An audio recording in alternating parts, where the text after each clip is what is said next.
sexual. Parents say it is not for kids. Pornography in the workplace being played on TV screens, drawings. They ransacked and took off with the family car. People making nasty comments about women. Virus is spreading in our area. Find out where. Racial language and racist attacks. Push the button! Opie Anthony! I'm a black ninja, fuckface! All right, we remember. Shut up. We smoke pot with Snoop Doggy Dogg on a daily basis. You're talking out your ass. There's gonna be some action today. I'm gonna crap myself. Oh, what a log you're gonna have. Holy shit. The Opie and Anthony Show. Holy shit, Yahoo, indeed. Oh, with Opie. I have psychosis. Anthony. I'm a xenophobic asshole. Jim Norton. I don't have the chops to do this. And a bunch of zeros. Good old Ben. Steve really is love. Perfectly enunciating bulb. Sorry, Steve. E-Rock! I bring nothing to the table. They love when Hawk fucks up. Shut up. But more importantly, we see Derek's balls. You just relax. Here comes the funny. Problem, Hawk? My crotch is burning so bad. Shut up!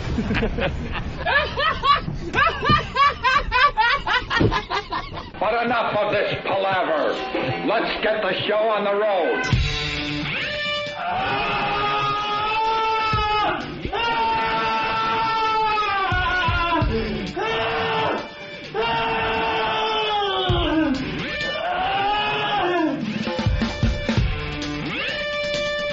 Is that your little brother?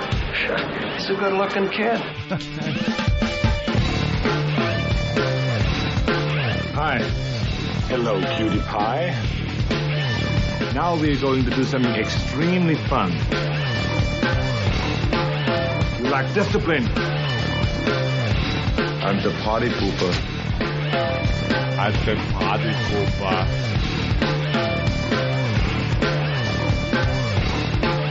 You dick!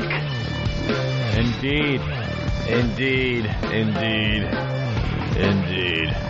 Hey, good morning, and welcome to the O&A program. Hi. On XM Satellite Radio, the O&A virus spreading across America. We love that. That's what they call it. It is a virus, and it spreads nicely on a daily basis. Yes, you pass it on like the flu. Like the flu. Like the dangerous bird flu.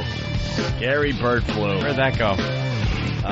It never really took off. Nah, it didn't have legs. It never took flight.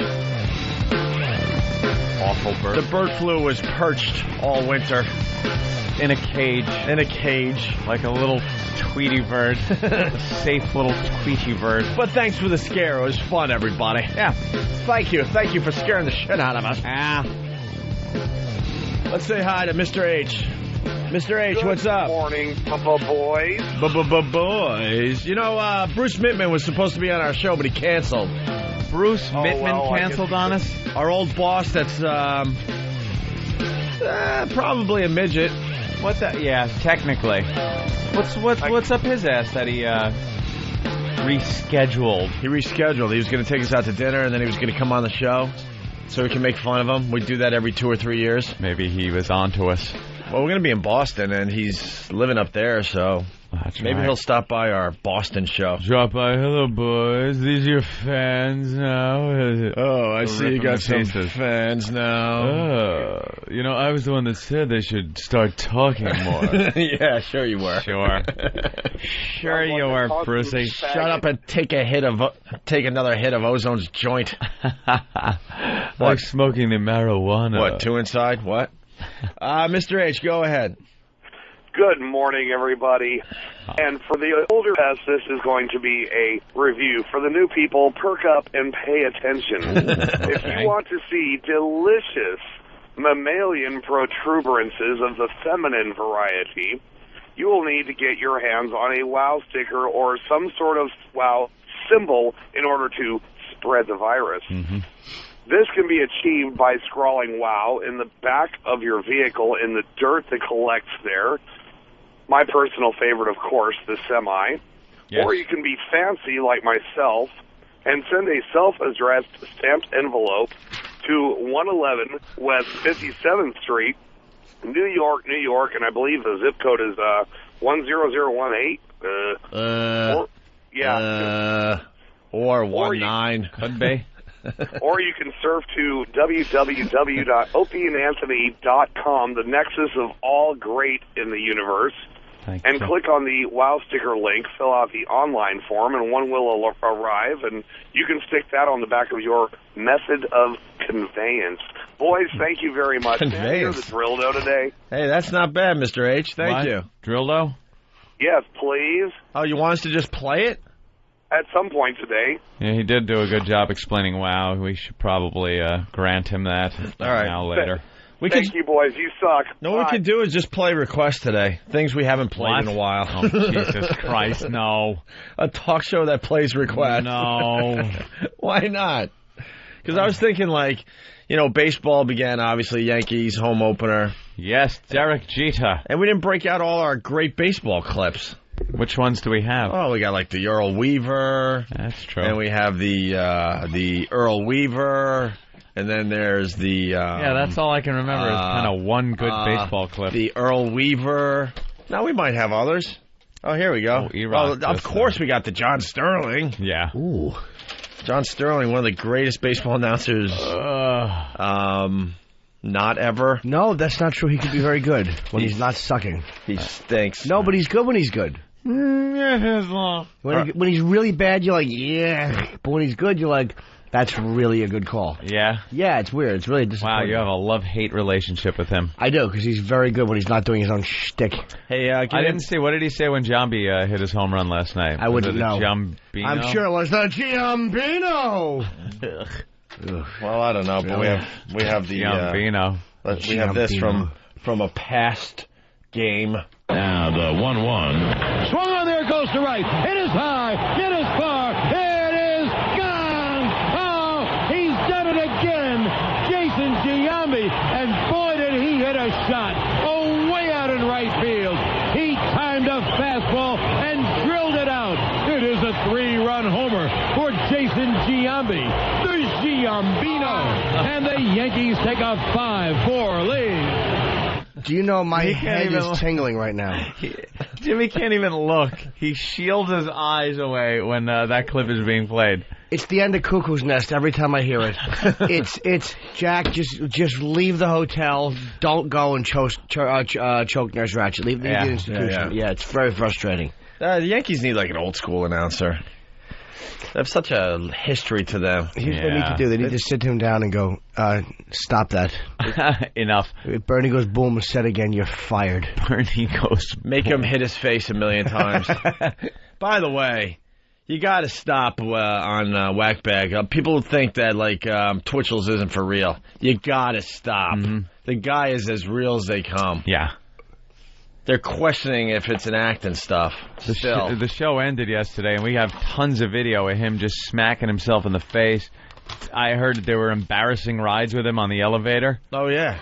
Like people we should get some of the guys stand there while the elevator was going down, stopping on each floor, and people were getting in, and he's just going, smacking himself. Getting off on the next floor. I walked out of the building. There were no cameras. There was no radio show. And there he is in front of everybody out on the streets of Manhattan slapping the crap out of his face because he couldn't calm down. Yeah. His face was beet red by the time he left. Beet red. Yep. And they continue on the message boards with their silliness. It's not an act. Yeah. You got to trust us. Mm-hmm. It's not an act. That is him. It was fun getting him all excited, like the guys are going to be there, and he would just crack his own face. Oh, he started losing it. And I thought the slap thing was kind of funny, but then it got really vicious, and it wasn't funny anymore. He was smacking himself with two hands at the same time, really hard, which amounts to, like, just about a punch. Yeah. Slap both sides of your face like that. There's no give. And we're so twisted at the end of the show, we're like, what can we put in his hand? Yeah. Thumbtacks. Because quickly we got some icy hot in his hands. You did. Oh, yeah. Well, yes. Good. But it's a show. We're in this together. Right. The collective we. The collective we. But then Jimmy's like, we should get jelly. Make it all sticky and just grape jelly in the palm of his hands. Yeah, I was saying how embarrassing it is to be in the bathroom when he's in there. Mm-hmm. Yeah, I go into the bathroom, take a leak, and he's in there, and some guy from one of the offices up here is taking a dump, and all you're hearing is, sounds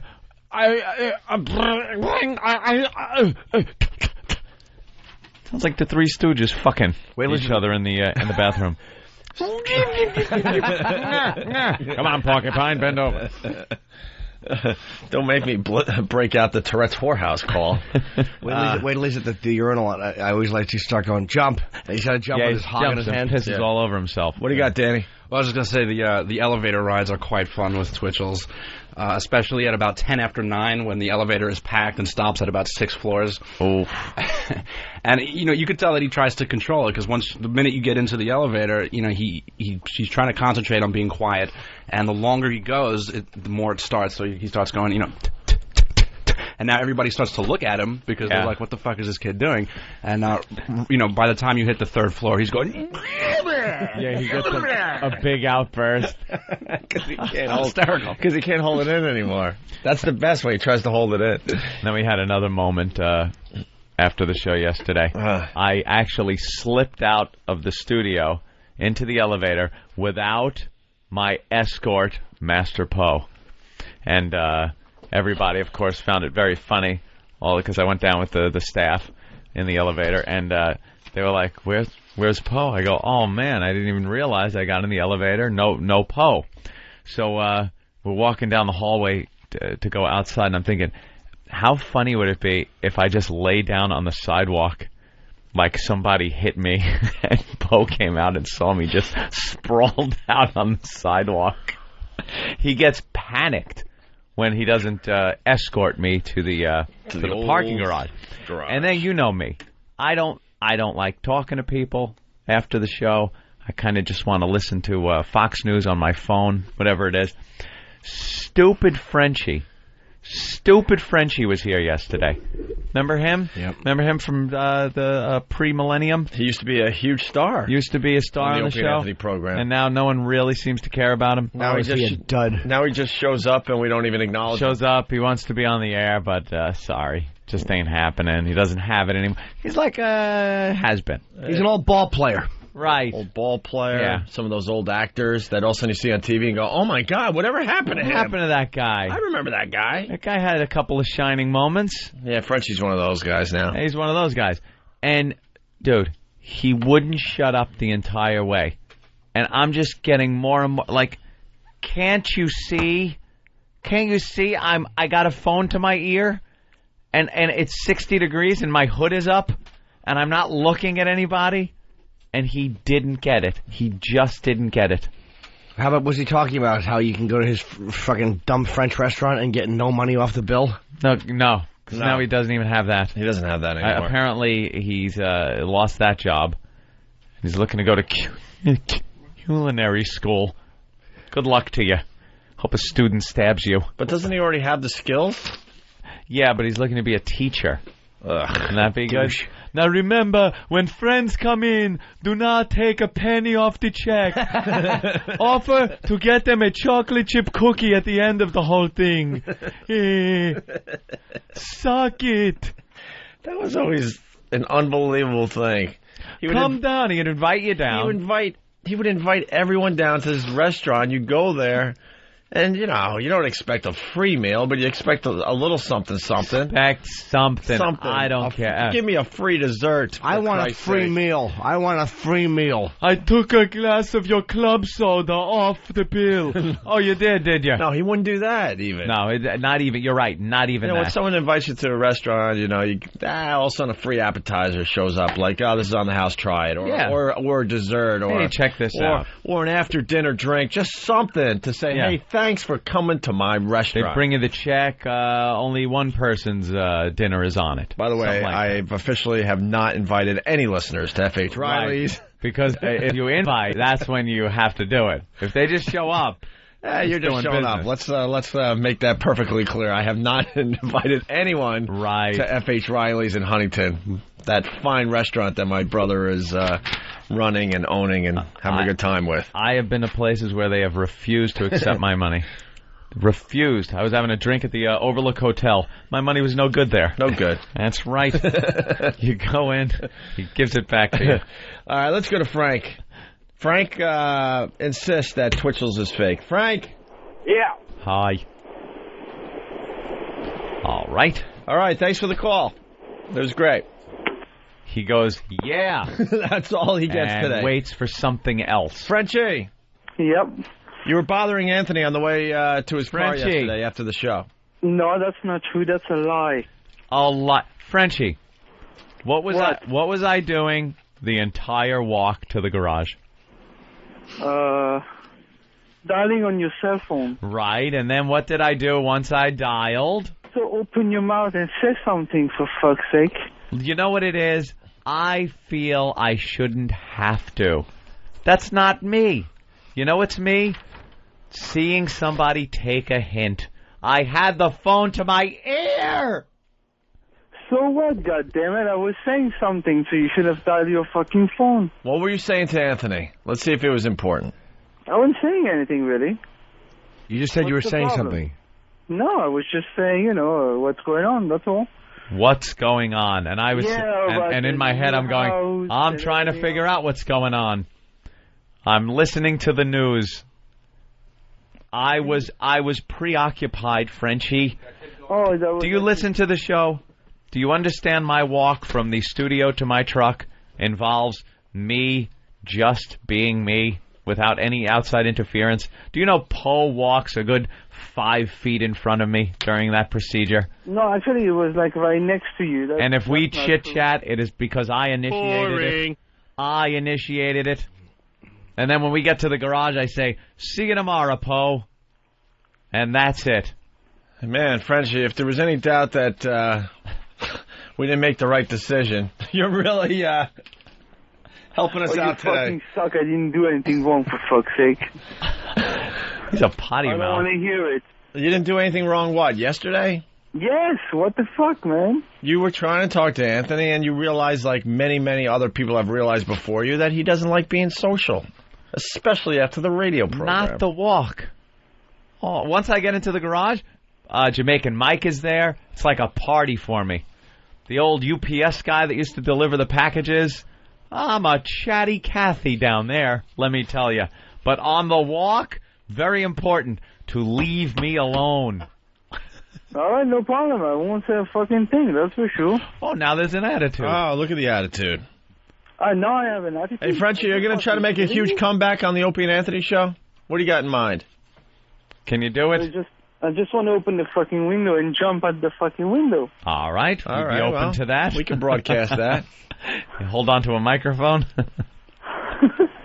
I mean, come on, man. What the fuck is going on there? Oh, wow. I see the hand. Hey, Mike. Go. See Opie's hand grab the mouse. I'd rather talk about free meals. Mike, what's up? Hey, Opie. Last week I was up in New York on business. Stopped by F.H. Riley's. Talked to your brother. He wound up buying me my whole meal. Yeah, my brother actually is the polar opposite of me. He is beyond generous. Yeah, generous? He bought my whole meal for me. I'm all right, but my brother is beyond generous. It's ridiculous. You're generous. Can't be giving away the store there, Ope. No. Giving away the store. I'm glad you had a good meal there at F.H. Riley's. Yeah, it was actually excellent, so thank you again. Well, now everyone's calling about F.H. Riley's. Justin from Long Island got free O&A shirt at F.H. Riley's. What I do is I bring a huge bin of O&A stuff to the bar area. Oh, you're pilfering swag from the studio. Well, as long as it gets into the fans' hands, who cares? Yeah. They have ketchup at F.H. Riley's? Huh? They have ketchup and stuff at F.H. Riley's. Why, you don't have ketchup for your condiments? No, why would you bring ketchup when you give somebody eggs and potatoes? No, you just give it to them plain so they can fucking mushmouth it. Oh, boy. I'm sure F.H. Riley's, other restaurants don't have ketchup for eggs. That fucking red-faced ass. Did you not get ketchup this morning? I didn't. Thinking you didn't. Stinks. No jelly. Why don't you go talk to him about it? Where is he? You want to bring him probably in a here? microwave oven. Do you see his fucking red face? It was scary, actually. I think he needs to be checked. What happened? He went to opening day at Yankee Stadium. You got to see how red this kid's face is. Sunburn? A little. Yeah. It looks like third-degree burns on his face. Who went? I forget what's his name. I don't know any of them. Well, arms. It's the guy with the small arms, and that's why he burned his face. He couldn't get the suntan lotion. He can only work the sunblock up to his shoulders. Right. He has to put it on his hand and flip it up, and then try to duck his face into it. Flip, duck. Well, get him in here. You got to see how red his face is. That's not him. No. That's Thanks. Travis. That's no good anymore. Well, you were able to carry those ketchup packets all the way over? That's right. Here he is. He's got his own theme music. Jurassic Park music. Fucking Derek. Oh, was that them? Okay. Person thought I'd give credit to somebody. Just don't give credit anymore. All right. Good job, Ben. It's the producer. He's in there. It's his job. Now, it doesn't look as red in the studio. Yeah, it's pretty red, though. One side of your face is redder than the other. It's the sun coming up over the stadium on that side, the right side. Kind of. Yeah. Pretty much. So how was it? Great? It was good. Yeah, it was good. Yeah, I was actually on my way up to school. My friend called me up. He said, I got tickets. I was like, oh, I guess I'm not going to school today. Were you yapping about me on Ron and Fez the other day? Was that you? No? No, sir. I heard somebody talking about that I asked them to mail out some tax envelopes. No, that wasn't me. And it came up on Ron and Fez. Okay. You're all the same to me. I don't... it's nothing personal. It's actually probably my bad memory. More so than your people. You guys just really blending into one. But he's the one with the short arms. How could he not forget? Now I know, but as far as the name goes, Bobby? He's the one who was talking. He's the one? See? I have no clue. Which one's Bobby? The one that is he the one with the bass mouth? He's the one who was playing with the bullhorn in the seat one day after the show. Oh, yeah, which one? Oh, okay. Oh, that guy. I forgot about him. Good old Bobby. Yeah. Well, boy, you are just action-packed, loaded with dynamite material here today. Well, Travis, thanks for the ketchups. Just remember, never bring ketchups with eggs. You don't want ketchup or anything. Thanks. That would just make it far too delicious.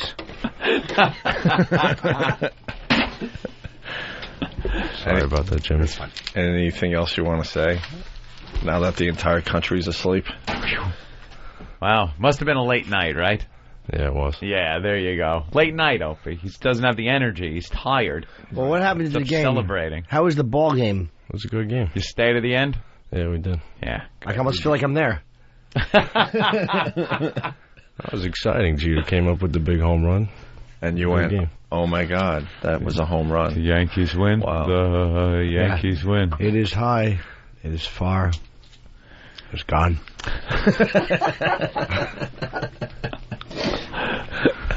Wow. Are you looking for a career in broadcasting? Yeah, but I'm not doing too good right now. That's cool. You going to work for Light FM? That would work for you. Even Light FM has some kind of delivery. No. You're more like an NPR guy. Yeah. NPR is awful. Where you just deliver the news in a monotone voice. Yeah. A little tired today. The world could be crumbling, but you wouldn't know it when you listen to NPR tell you that the world is crumbling around you as you drive to work with really high gas prices. Higher than last summer at this time. Price per barrel close to $70 once again. Global warming should kill us in the next 5 years. More dead in Iraq. Researchers say. What kind of radio show do you want to do? I'm not sure yet. Okay. We are. None. Yeah. WZZZZ.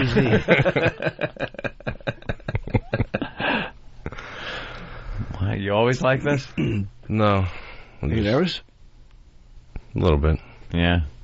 Just trying to hold it together. Yeah. Doesn't want to. Actually, he probably doesn't want to say anything because it's worse. Yeah, pretty much.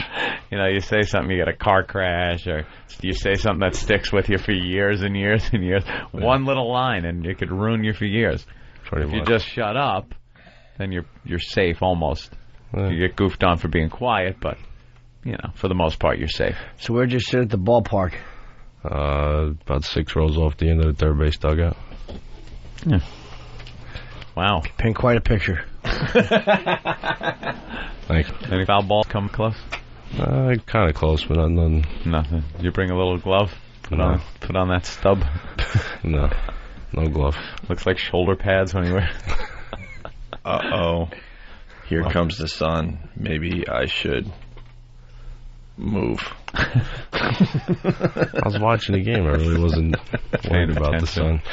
We understand. It's a beautiful day for baseball. There's a happy young fan. All right. There's a fire. I'm not even going to run like in Mississippi Burning. I'm just going to stand here and explode like the cows do.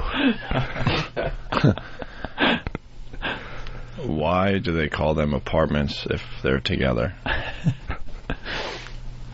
Why do you drive on a parkway and park in a driveway? It's a small world, but I wouldn't want to paint it. 7-Elevens are open 24 hours a day.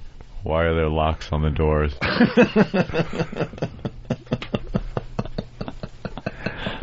I leaned my head out the window and smiled for a satellite photo.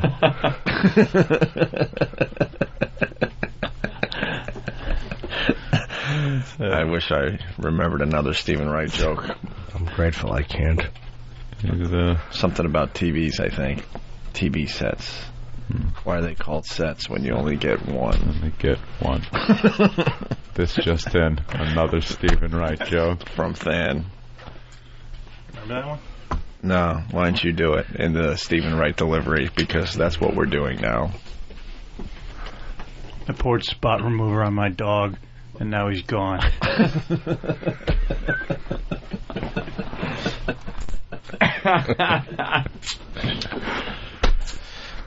Anything? You really have nothing. I suck. You know, why don't you tell us something? What's going on in your brain right now? I need to get some more sleep. I thought you were going to push a button over there, Opie. I know. You haven't done it. Like, you went to the opening day Yankee game yesterday. It was an exciting finish. It was. And like, I'm really not feeling it. Just a little tired. Yeah. Had a late night. Who isn't? Look at my eyes, how red they are. Were you trying to negotiate a hand job with a legitimate masseuse at 3 o'clock in the morning? No, I'm sorry. I wasn't. Exactly. Did he get it done, Jimmy? Well, yes. Here's a big part of radio. I'm going to tear down a closet. All right, that's good. It's part of a wall. Sure. When I came in this morning, the first words out of my mouth when I sat down was, "Motherfucker." I'm really tired. Right. Exhausted. But when you get in here, you got to be like, "Hey, unbelievable. Had a great time last night. What did I do? I don't know. Maybe we'll talk about American Idol. Watched a little that, Opie. It was fantastic." You know, you gotta kind of, even though you're tired, you gotta kind of be up. Right. You know? A little more enthusiasm. Ooh, wow. That was it. Well, we got enthusiasm. He's right outside the studio. His name is Twitchels. Really having another bad day, too. And his face is completely red. It's like yours. He's been smacking himself. Yeah, you got to be a little up about the game. Like, the Yankee game was great last night, guys. Oh, was it? Where'd you sit? 6 rows off the third base dugout. Must have seen a lot of good action over there, huh? I did. So how was it in the stadium? I mean, everybody thinking the Yankees, they're down, and then all of a sudden Jeter gets up and bam, smacks that out of there. The stadium went nuts. It was great. You know, we were down when freaking Bernie got picked off at second, that asshole. All right. Hey, look at that. All right. So in the fourth inning, what was the Boston strikes ratio? I have no idea. The entire stadium went nuts except for one person. Yay. Hey, could you come back a little later and do like Stephen Wright's act? Yeah. Can we get some Stephen Wright jokes for him? Yeah. You don't even have to change your voice. Yeah, don't even. Please don't try. Right. All right? All right. You know what Tom looks like? Remember when you were a kid and you get those punching bags for Christmas? And there's no arms. The arms are stuck to the body, kind of. Wow. Oh, that hurts. That'll leave a bruise. Speaking of bruises. All right, Tom. All right, guys. Thank you. Go. That was terrific. That was a good appearance, by the way. Did we mention he's got the Armstrong thing on his arm? The what? Did we ever mention that? The Armstrong. Yeah, the yellow rubber bandy. Oh, you might know someone that had cancer. What can you say? I don't know. I want to see it because I think it said arm short. Oh, Jesus. No, it's a weight. He puts little weights on his arms and stands there with them by his side. And hopes that they stretch out his arms a little bit. All right. We'll get the energy back into the show. We're going to take a break. Just wants to be like the other boys and girls. Just wants to play patty cake. We have Twitchels outside the studio. We want to see how he's doing today. Are you still slapping your face? He had a hard A little time. bit? All right. Better today. No, he doesn't. He looks like he had a really, really rough night. We'll talk to Twitchels next. We got lots of program to do. Stay there. I was walking down the street, and some construction guy was shouting at me, "Hey, show me your cans!" So I did. And he plummeted 17 floors and was impaled on a forklift. But my tits looked great. Please, wow responsibly. A public service announcement of the Opie Anthony Show.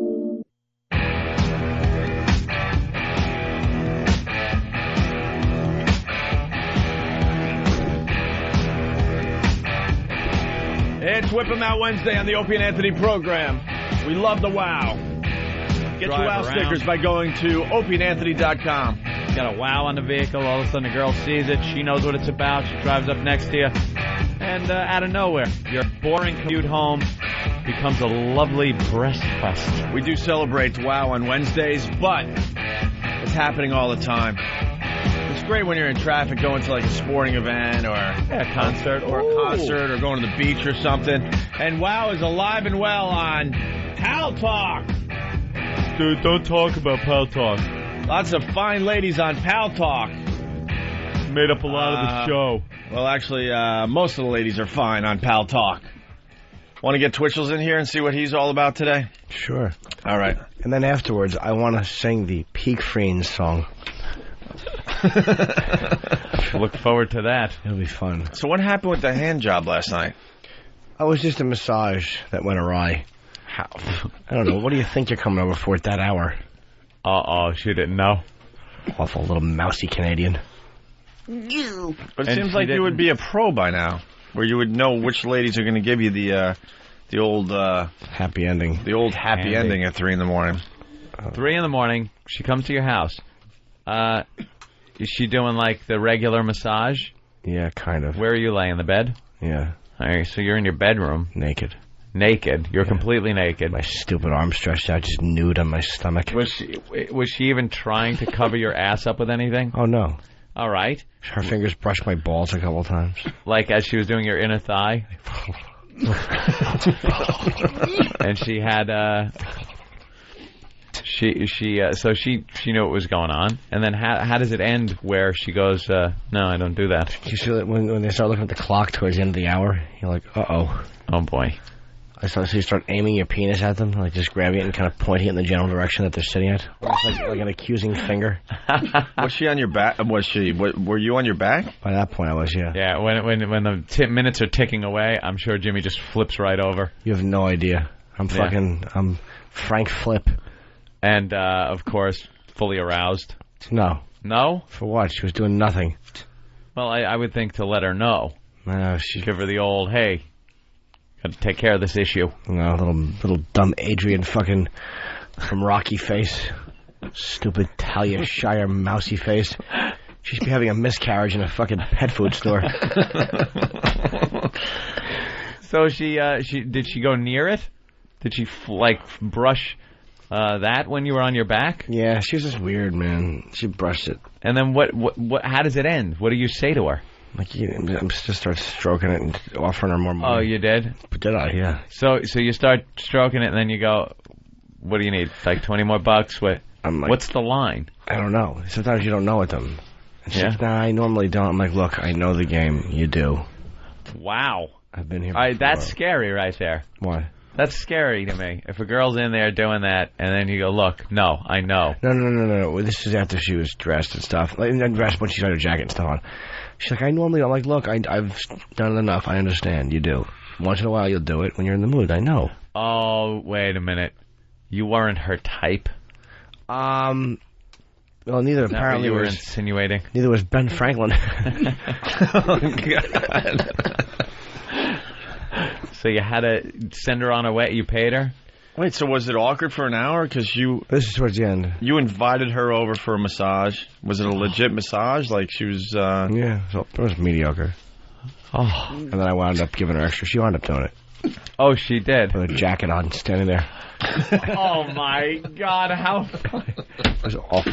What a horrid scene this is. I'm on my back at the end of the bed, just jerking it and talking to her, and I already paid her. I mean, I'm not menacing. Can I ask you a question? Sure. How much more did you have to pay for her to sit there and watch you jerk it, and then she kind of helped while she had her jacket on? Her tits off. You know, she took her tits out. Her tits off? Her tits out, yeah.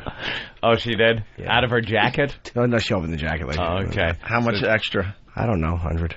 Oh, my God. So, was there a negotiation that went back and forth? Like, yeah. I'll give you 25 if you just finish it. And she goes, no.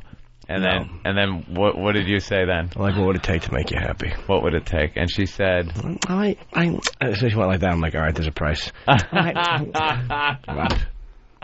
You're awful acting. What was your next offer? 75. 75? And she still went no? She's like, what are you going to do to my tits? What are you going to do? Cut them off if you don't say yes, you idiot. It's really annoying. And then you had to say, all right, look, I'll give you 100. That's it, yeah. That's it. And then how long did it take her to say yes? Did she go again or just go? She did it, and what a rod I had. She reached over. At that point, it wouldn't have mattered who was standing there, as long as there was a human hand on it. Why, you were just so worked up? How could you not be? You're jerking off with a strange Canadian looking at you. How could you not be turned on? I don't know. That seems so awkward and it was. And out of place, and she doesn't want to do this. Was there small talk going on? Light. Like what? What were you talking about? Just like, it's like, what do you think at this hour? What are you thinking? Like, I wasn't rude or vicious. I mean, she could have laughed and she knew it. I'm not very threatening. But she's like, well, I said legitimate. I'm like, it's 2 a.m. you came. Yeah. And I'm naked. What do you brushed my balls? She kind of laughed. I'm like, she's like, I didn't mean to. I'm like, yes, you did. I didn't mean You did mean to. I know what the finger brushing the balls means. That's the wink. The wink of the massage girl. Oh my! So now, I assume this is a documentary waiting to happen, man. Dude, this is a reality show waiting to happen. I was so annoyed because your career is going so well, and you're sitting there 2 a.m. and this zero shows up. A zero, and she's not going to do what you expect her to do. You know who she looked like? Frenchie from Grease. Oh God! Massage school dropout. Fucking. So now I assume she finishes you off. Yeah. How long after that does she leave? I was wiping them up, handed her the bill, and she fucking amscrayed, and I smirked at her as she left. Gotcha. Oh yeah, you got her. I did though. She actually was very happy to leave with no extra money. Yeah. She would have left with no extra money. Yeah. So it was a success for you? Oh yeah. Sure. Beat it. Did she wash up? Oh, yeah. But you know what the thing is? She sold me one car instead of selling me many cars in the future. Okay. See? What a dope. She's never getting a call Jimmy, you sound really tired today, too. Oh, how could you not be up haggling? And it was like a Turkish flea market. But I don't understand. Don't you have, regulars that'll come over and do what you want? What fun is that? Who wants sex? Who wants sex? No, I'm talking about when you game like this. Yeah. I'm talking about when you're going down the massage route. Oh yeah. You probably, but some of them you think, yeah, done with that. You want to just move on. It's fun. Wow. I was very frustrated, but they couldn't do a documentary. No one would sign off on it. Yeah, let's go to George in Chicago. George. Hey, I know what Jimmy said to the Canadian when he flipped over. He pointed to his cock and said, "What are we going to do about this, eh?" Eh? Yeah. All right. Let's go to Bob in Jersey. Hey, Bob. Hey, what's up? $100 for a hand job? Dude, you could get blown for 40 in Jersey. I know. In Germany. I know. Here's a rule of thumb. Never negotiate with your cock out. What was she, a Craigslist whore? They say never go food shopping hungry. That's exactly what it is. Exactly what you did. Yeah. Was she a Craigslist? Not only did I go food shopping hungry, but I went to the farm where they named the prices. And he knew I wanted those eggs. Yeah, she knew absolutely you weren't going to let her leave without her doing what you wanted her to do. And Did she know who you were? No, I wouldn't. What do I have to tell her? Hey, do you watch Comedy Central? Stroke it.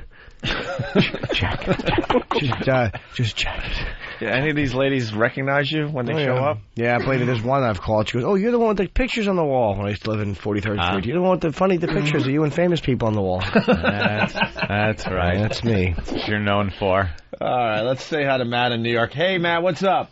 Hey, guys, I wanted to ask Jimmy, what's the exact protocol to initiate the transaction?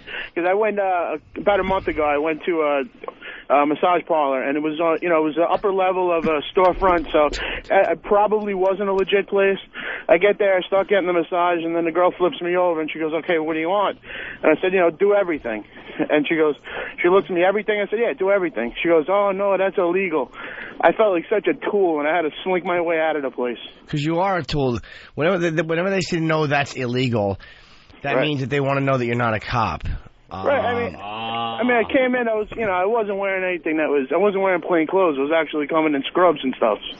I remember one time I went to this place in Los Angeles a long time ago, and the girl, the first night, I went to see her, and I'm on my back on the table, and my leg is propped up. It was like a $70 massage, $60 massage actually.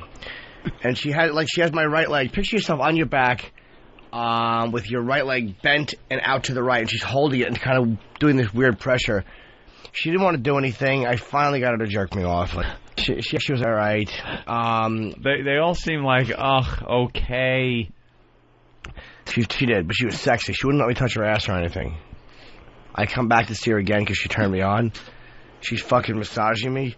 She starts leaning down. The next thing you know, right down on it. Wow. But she just started blowing me. How did that happen? Who knows? God's intervention.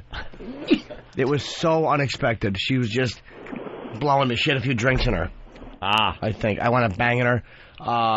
Fucking standing behind the massage table. Wow, look at you. A long time. After I came, she was just laying on the couch for a half hour, zoned out and drunk, playing with herself. She didn't want me to go. It was really bizarre. Jeepers. Yeah, so you never know. It's a far cry from, all right, don't touch my ass. Yeah. All right, let's go to Theo in South Dakota. Theo. What's up, guys? Hey, I just love listening to you guys. Fucking got XM about 3 months ago. Gotta tell you guys the shit. Used to love Howard, but totally fucking hate that fucker now. But I just wanted to mention, because Jimmy was talking about that, obviously that blowjob, or that hand job for $100. I was in fucking Detroit, had some hooer come over, fucking thought I was definitely going to get something, paid $300, only to have her fucking sit on the bed naked with her fucking C-section scarf, give me a fucking hand job. Yeah, it's the worst. Horrible. Fucking horrible. So, that's all. Thanks, guys. Appreciate it. I'm out. All right. I had one, I forgot my story when he called. Shit. But a hand job. All right, keep thinking. Let's go to Ass F in Jersey. Ass F. Hey, serious question for Jimmy. Hey, Jimmy, how close did you ever come to actually pulling the trigger? I've been listening to you for a while. Oh, myself? Yeah, on yourself. Relatively close. Or toe on the trigger or whatever. Yeah, relatively close. I mean, what's relatively close? Like actually done or pills or... I don't know, sir. Just say relatively close. All right, well, I suggest you try it tonight. Please. All right. I was in L.A., and I went for a massage, and she was legit. And I knew she was legit because she made you drape. And, what? They put draping over you. Oh, okay. Drape. And when you walked through the bathroom, there was a sign. Look at all these code words. Drape. Made you drape. Draping, it's a legit one. Draping. Yeah, we all know about draping. I know draping. Sure. When you walk in, I walked into the bathroom, and there was a thing over the toilet that said, "May you be in heaven a half hour before the devil knows you're dead." And I'm like, I looked at my dick and went, "It's not going to happen, fella." And when I came out, I got undressed, and she's like, "You have to get under the towel." And I'm like, "Oh, you're really strict with that?" She goes, "Yes, absolutely." Oh, you just know. She was not fucking around. So she gave a good massage. Yeah, then you probably just write it off like, okay, I'm going to enjoy a good massage. Absolutely. A deep tissue massage. The first massage I went for yesterday, around 6 p.m., was actually a very good... regular massage? Yes, it did not end... How many massages did you get yesterday? Yeah, 2. Too. I'm fucking out of control. I just want love. I just got a second massage. You just need a girl to be touching you and talking to you. We were talking about hoarding yesterday, and you wanted to collect hugs and something else. You want to collect little... I'll put it in a bottle. What was it again? I don't remember, but I know I'd like... Come on, help me out. I don't remember. Was it Tender Moments? Tender Sentiments. Oh, it's Tender Sentiments. Tender Sentiments. Sounds like hugs. You need some of those hugs you've been collecting. It ended badly the first one, too. It was a really bad day yesterday. What happened? It's like fishing with Jimmy. I didn't catch anything. Nothing. Brought my bait. Well, not for that reason. Hackle. No, I kind of figured this one was really like a strict masseuse because the name of the company was like a company. So I was supposed to be there at 5, but I was having... We don't jerk you off massage exactly. company? Exactly. Do it yourself, Inc. It was... Maybe you should name the company for all the other guys out there. Because it's a legit place. There's nothing wrong with that. Well, here's what happened. I think it would be bad if the guys are calling up, like, there's a million guys calling up going, hey, I know the best place, like this dope. Cisco in Jersey. Cisco. Yo, how you doing, Jimmy? Hey. Listen, if you want a real good massage, I know where the places to go in Jersey. It's in Jersey, but they're fantastic. The girls are Brazilian. They'll give you a good massage, and when you roll over, they'll do anything you want, even Greek if you want it. Oh, cool. I like a girl who speaks Greek. They speak it and they do it, my man. But it's fantastic. If you want, I'll hold on. I'll give you a few numbers that you can go to, and they'll take care of you. And just mention my name, you'll get in the door. You don't have to worry about paying the desk. Just mention my name, and you just tip the girl. Okay, thanks. Yeah, just be on hold. There you go. The guy didn't blow up their spot. Bad rep, Greek Scott. Yeah, that's what they get. Fucking. So anyway, 6 o'clock. I am having blinds installed. My shoulder shades came. Oh, congrats. Thank you. And I knew I was running late. I had a 5 o'clock appointment, so I called her not 6, it was 5. So I called her like 4:15, like I'm going to be late because she knew I was doing. I just booked it like 1 in the afternoon. Like I'm having the stuff installed, so I was late. And I called her 3 times just because I'm very courteous like that. Mm. And I get there and I know she's legit the minute I walk in, which is fine. I could care. I want. Now, how do you know? The atmosphere, the setting. It's like in an office. It's, you know what I mean? You just kind of knew. This is kind of good for the people out there so they know when they walk into a massage place not to say, hey, could you stick a thumb up my ass and play with my balls? Yeah, no, I wouldn't have done that there. And I didn't really care about that at that point. I actually wanted a massage. I'm like, yeah, let me get a real... Once in a while you want a real massage to relax. Like someone who... There's nothing better than when your spine is cracked and little knuckles on your... It feels good. Sure. So I walk in... And I get it, and I'm on my stomach, and she was like, well, do you want to do an hour and a half since we started 25 minutes late? And I'm like, nah, I would rather just do the whole hour because I had to work. And I had to wear the towel the whole time. You know, I was joking about how I hated the towel, but I knew it was not going off. It's not it was happening. Fine. And it was a decent massage. It's a joke. I was joking about not liking the towel. I was kidding. Elvira. So, all of a sudden, the massage seemed a little short. She stopped at 40 minutes because that was technically the end of when the hour would have started had I been on time. Whoa. That ain't good. And I'm like, but I called you. I did on a credit card, too. Like, you had to hold the appointment on a credit card. It's another sign that that's a legit place. Yeah. You know. And she's like, well, you know, we have a policy. I'm like, you're the proprietor. It's your place. And that was really awkward. And she's like, well, you know, I'm like, this is unprecedented. Like, you would charge me when I called you. You knew it was... I'm outraged. This is unprecedented. It was like the McCarthy hearings. You've never heard language like that. I am outraged. You're out of order, whore. I was so irritated. And then she was like, well, I guess I'll just charge you for 45 minutes. And I knew she was afraid I was going to refuse the charges on the card. I'm like, no, just keep the money. Keep it. How much was it? $100, regular hour-long massage, which is even expensive actually. But I mean, again, for someone that does like holistic like counseling and food, they do all that like health counseling hippie and shit. Yeah. But I mean, it's a legit business. So I was so irritated. All I'm thinking of is just killing her on the air today. I'm like, oh, your phone is going to ring, stupid. I've never had that happen. Yeah. And I emailed her. I've never emailed somebody about how annoyed I was. I'm like, you know, why would you do that? Uh-huh. She was very apologetic. So I don't know if I'm going to give the name of the place out. Maybe I will next week.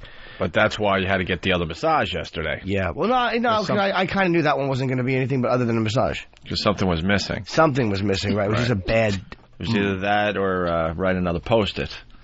Do something. Just another post guide from yesterday. Yes, they referenced me again. Right, so we referenced you. Gotta write it. Posted guy from yesterday. That was my life. That was wow, terrific. You've got a hell of a thing going on. Yes, it's called loneliness. Take up a lot of time. It's all consuming. Money and... Is it ever fun, Jimmy? Is it ever fun? Yes. Okay. Yeah. Oh, yeah. Because you're making a lot of people sad. Even when it's over? I'm just tired. When it's over? I know. I got to tell you, I thought I was really tired today. Because there's things going on, and I'm just exhausted. And so I didn't get a good night's sleep. And after hearing, what was the guy's name? Tom? Yeah. The intern? yeah. And then Jimmy has a mellow delivery today. I feel like I'm wide awake. Yeah, I'm just really bundle of energy. Let's say hi to Josh in O-Town. Bring it on, brother. Hey, what's going on? Tough guy from O-Town. That's the theme of today's show. So, hey, I was bring in it North on, Carolina. brother. I was in North Carolina, and they have these places called adult relaxation places. Yeah. Whatever. And a buddy of mine was like, "Hey, let's go in here and get a massage." So I went in there, and he goes in the other room, and I'm just like hanging, and all of a sudden this lady comes out and says, "Okay, you're next." I figured she was like the owner of the place. She was like 80 years old. I go in the back room, and she's the one giving me the massage. This like 80-year-old woman, and she starts. Wait, Josh. Was she really 80? Dude, she was very old. 60, and I'm talking 67? About like if she was 67, she was fucking rode hard and put away wet, I'll tell you what. All right. Anyways, I go ahead and you know, she starts giving me a massage, whatever, and she goes, "So you want to turn over?" I'm like, oh, I'm like petrified. not because it's not what I planned on doing in the first place. But this lady was like, I mean, I just have the visual in my head. Dude, it was way worse than what this was, believe me. So I went ahead and went with it. Can you imagine, though? Do you want to turn over? Thinking about that. I'm thinking she's going to, like, cut a gummy or something. I'll say no. Do I All right, guys, have a you guys choice? are great. For me to get a good massage, a good like legit one, it's got to be with a woman who's unattractive, like heavy set, not fat, but like a kind of like a. I got one in D.C., Brazilian lady who was kind of like butchy. Really? Yeah, she was in her 40s because it was like it was a woman's hands. I don't want a guy's hands, and it was legitimate. You need him a little strong? Well, no, I just wasn't attracted to her. This chick had like loose skin. It was like foul. Wait, Josh, to finish up with you, then we got to get back to Jimmy. That's cool. So you turned over? Yeah, I turned over. I let her go at it. Dude, I went to an old lady one time. Her name I'll even say what the name was in the paper. Wasn't her real name. Was Miss Park, and she did like some naughty Hey, I'll let you guys go, man. English teacher. Dude, she was awful. This is years ago. I show up at her place. She's probably 50 years old, wearing glasses, and she did some like bifocals. Yeah, pretty much. And it was the fucking worst. I get my pants off. And she was like trying to be dominating and sexy, but I just wanted to kick her in the face because she gives my bottom a swat, and she goes, "Ooh!" Like she was like looking at my penis, it looked like it had just come out of ice water. You've never seen a softer object.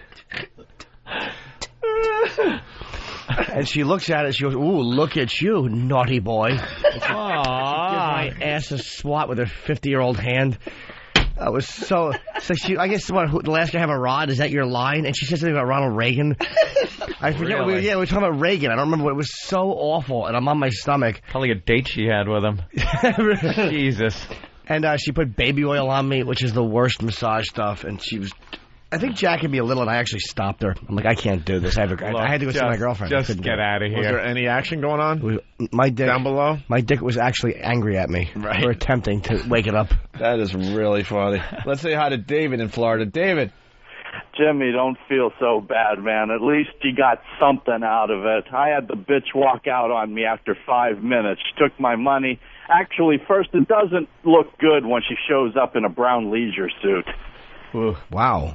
Was she hot? And then she just comes in, takes the money, gets on the phone and starts yabbling for 5 minutes, looking at my computer screen here, and because there was some porn on it. And then she starts going out, and she says, "Hey, I give the dude my money." And I said, and I've been through it before, unfortunately, and it's like, I got to go out, I got to go out with you.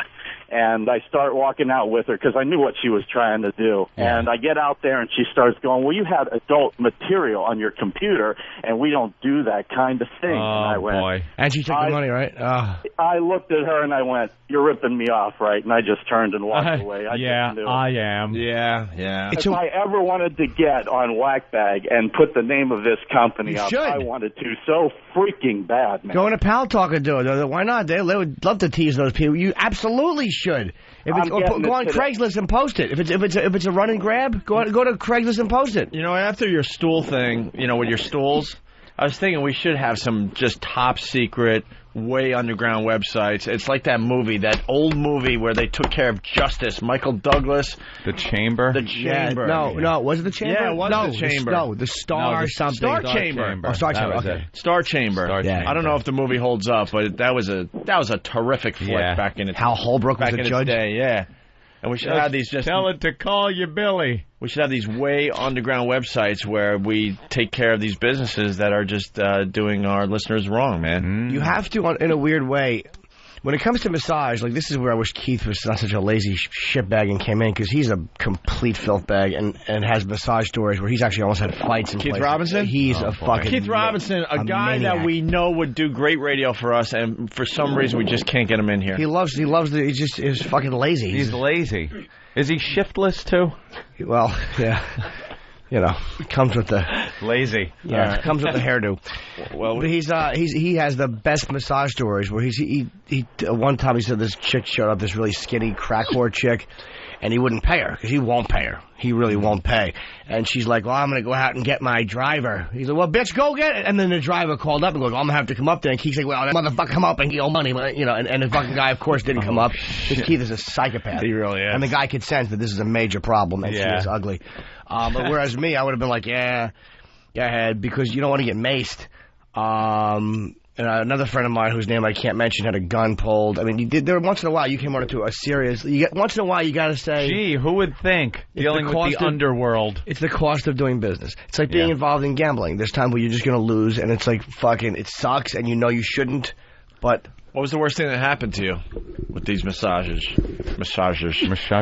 Jesus. One time a hooker grabbed my key. Oh, that's different. I actually grabbed my keys out of my car and threatened to throw them out the thing. I had a hooker snatch my glasses off years ago.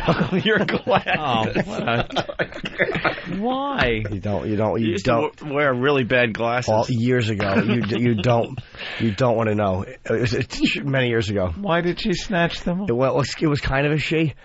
But it was. How old were you? I'm 37, 38, 36 maybe. I was probably early 20s, 22, and I just discovered fucking that trannies hung out. I really was new to me, and I was fucking kind of fucking with them. Like I would never stop. I would just kind of like stop, and I didn't realize that there's a wall you have. Like my window was always open. I didn't think anyone would ever reach into the car. And I would just kind of ride around and like ask them questions and drive away. I was just the most annoying guy, and it was fun. And my comic buddy showed me where they were. And I stopped one time at the stop sign, and the one who I asked a bunch of questions to just walks over and snatches my glasses off my face and goes, "For wasting my time," and walks away with them. And this is where I live with my parents. I'm in. You guys drive on. I couldn't see. I'm in fucking... You idiot. I'm at a stop sign. There's cars beeping at me. There's fucking prostitutes all over. I can't see. A hooker took my glasses and my shoes. I couldn't see, literally, I can't see 30 feet in front of me. And I'm like, oh my God. And I saw a cop car. So I fucking start high beaming and beeping, and the cop stops. I swear to God, I get out of the car, I go, "She took my glasses. She took my glasses." And the cop's like, "Who took your glasses?" Oh. So And what are you doing here, you idiot? Oh my God. Of course. And you were just driving by, making fun with them, right? Well, it was kind of the truth, and he just knew I was an idiot from Jersey, and he got my glasses back, and he just goes, just go home. Just get out of here. Just go home. If I see you here again, I'm gonna fuck you. Snatch my glasses. Another great visual. Snatching the glasses. For wasting my time. For wasting my time. Let's go to Joe in Alabama. Joe. Hey, what's going on? Hey. Hey, Jimmy, I just started using a cock ring here a couple of weeks ago, and I'm getting nice wood off of it, but I'm wondering how long can you leave the thing on before you do some damage to your mule? I don't use them. I would use one if you wanted to use one once in a while just to get like a sick rod. But I mean, it can't be healthy to force your body to do something like that. No. I mean, I don't know, but how long do you leave it on for? I don't know, 30 minutes or whatever. Oh, that's fine. Yeah, sure, it's fine. You can probably leave it on for hours. I don't know. No, I'm getting nice wood off of it. It's all veiny and blue looking. It's definitely great. Blue vein throbber. No fresh blood getting in there. Why can't you just get nice wood? Well, I do, but it makes you feel better when you bust a nut. Sometimes you think you get like it's like soggy, it's decent. You need that little extra boost. It's like pterodactyls. We know you're in studio there, Twitchels. All right, Joe. All right. One more here. Let's go to John on Long But when Island. I got my glasses, it was like a face slap. When she took my glasses, it was like I was slapped in the face.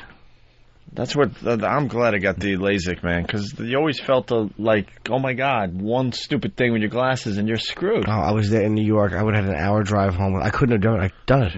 No, I had no contacts. I think I had contacts at the time, but they were out. What do you think happened in older days? You just kind of were an invalid. Before they, like this was a serious illness. They came up with glasses pretty early? damn early, yeah. They figured that one out. That was like one of those things they had to figure out. Yeah, so but how early? Like in the 1700s? I don't know. I think early 18th? Maybe early 17th. Yeah. I don't know. The Romans didn't have them. No. But was it called blindness before that? Yeah, it was probably just see, like, oh my God, I've really been blurry? stricken. We must put leeches on his eyes. They probably did all kinds of wacky things. If thine eyes deceive thee, pluck them out. Right. Oh, okay.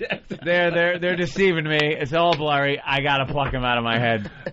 All those wacky little rules in medicine they had back then. If someone has the answer to that, that would be wonderful. Soak his eyes in brine. Right. If he cannot see clearly, it is surely the devil in front of his eyes. We must hit him with a cross about the head. And burn him for a while. You must burn. The pain will fix your eyes. Let's go to John on Long Island. John. Hey, how you guys doing today? Hey, man. Hey, I would tell you a story, man. When I was a couple years back, when I was a young guy, I went to a Chinese massage parlor. These ladies are the worst, okay? I was getting a massage from this lady, and I could not come for some reason, and she's like, hurry up, you finish now, or you pay extra. There's nothing worse in the world than some woman rushing you to come. Yeah, customer service in those places is never good. Yeah, who do you complain to? Do you know there was one sexy one I went to, though, one time. It was a Chinese place, and I don't go for the Chinese places, but I went for this one. Well, you're on your stomach, right? And here's how they beat out law enforcement or whatever. She wears a short skirt, and there's a mirror across the room. So you're getting your massage, and as you're looking towards the mirror, you can see her bending. She's bending towards you. Oh. You can look right up her skirt and see her ass in the mirror. So it's so fucking sexy. Like and that was, then you know where you stand. That's right. And if she didn't have awful breath, I would have enjoyed it more. Oof. What rotten breath she had. It was. Well, Bob Kelly had a funny line. He goes, "They always have bad breath. It's because they live in the place. They're actually, what do they say? They're eating fish off a what are those little room things that you cook something on? A hot plate? Yeah, they're eating fish off a hot plate. That's exactly what. Oh God! Exactly what it smelled like. The calls continue to come in. Matt in Virginia. Matt. What's going on, guys? Hey, we're just kind of hanging, I guess, today. About 2 years ago, me and my brother decided we were going to share a hooker. So she comes out to the house, and I decide I'm going to go first. And I'm hitting her doggy style, and her head got like 2 feet within a candle, and her head lit on fire from the hairspray in her hair, and I had to stop, drop, and roll her and throw a blanket over her head. Nice.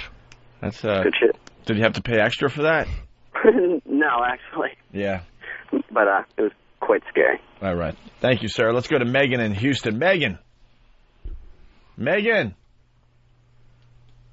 Hello. If you're from Houston, say hi. Huh. Nothing. All right. I guess we'll stop here. Twitchell's in studio. We'll talk to him next. Go jump on what's going on, man. It's been crazy. How are you doing after yesterday? Oh, the slapping kind of died off around 4. Came back around 6. You had fun in the elevator, huh?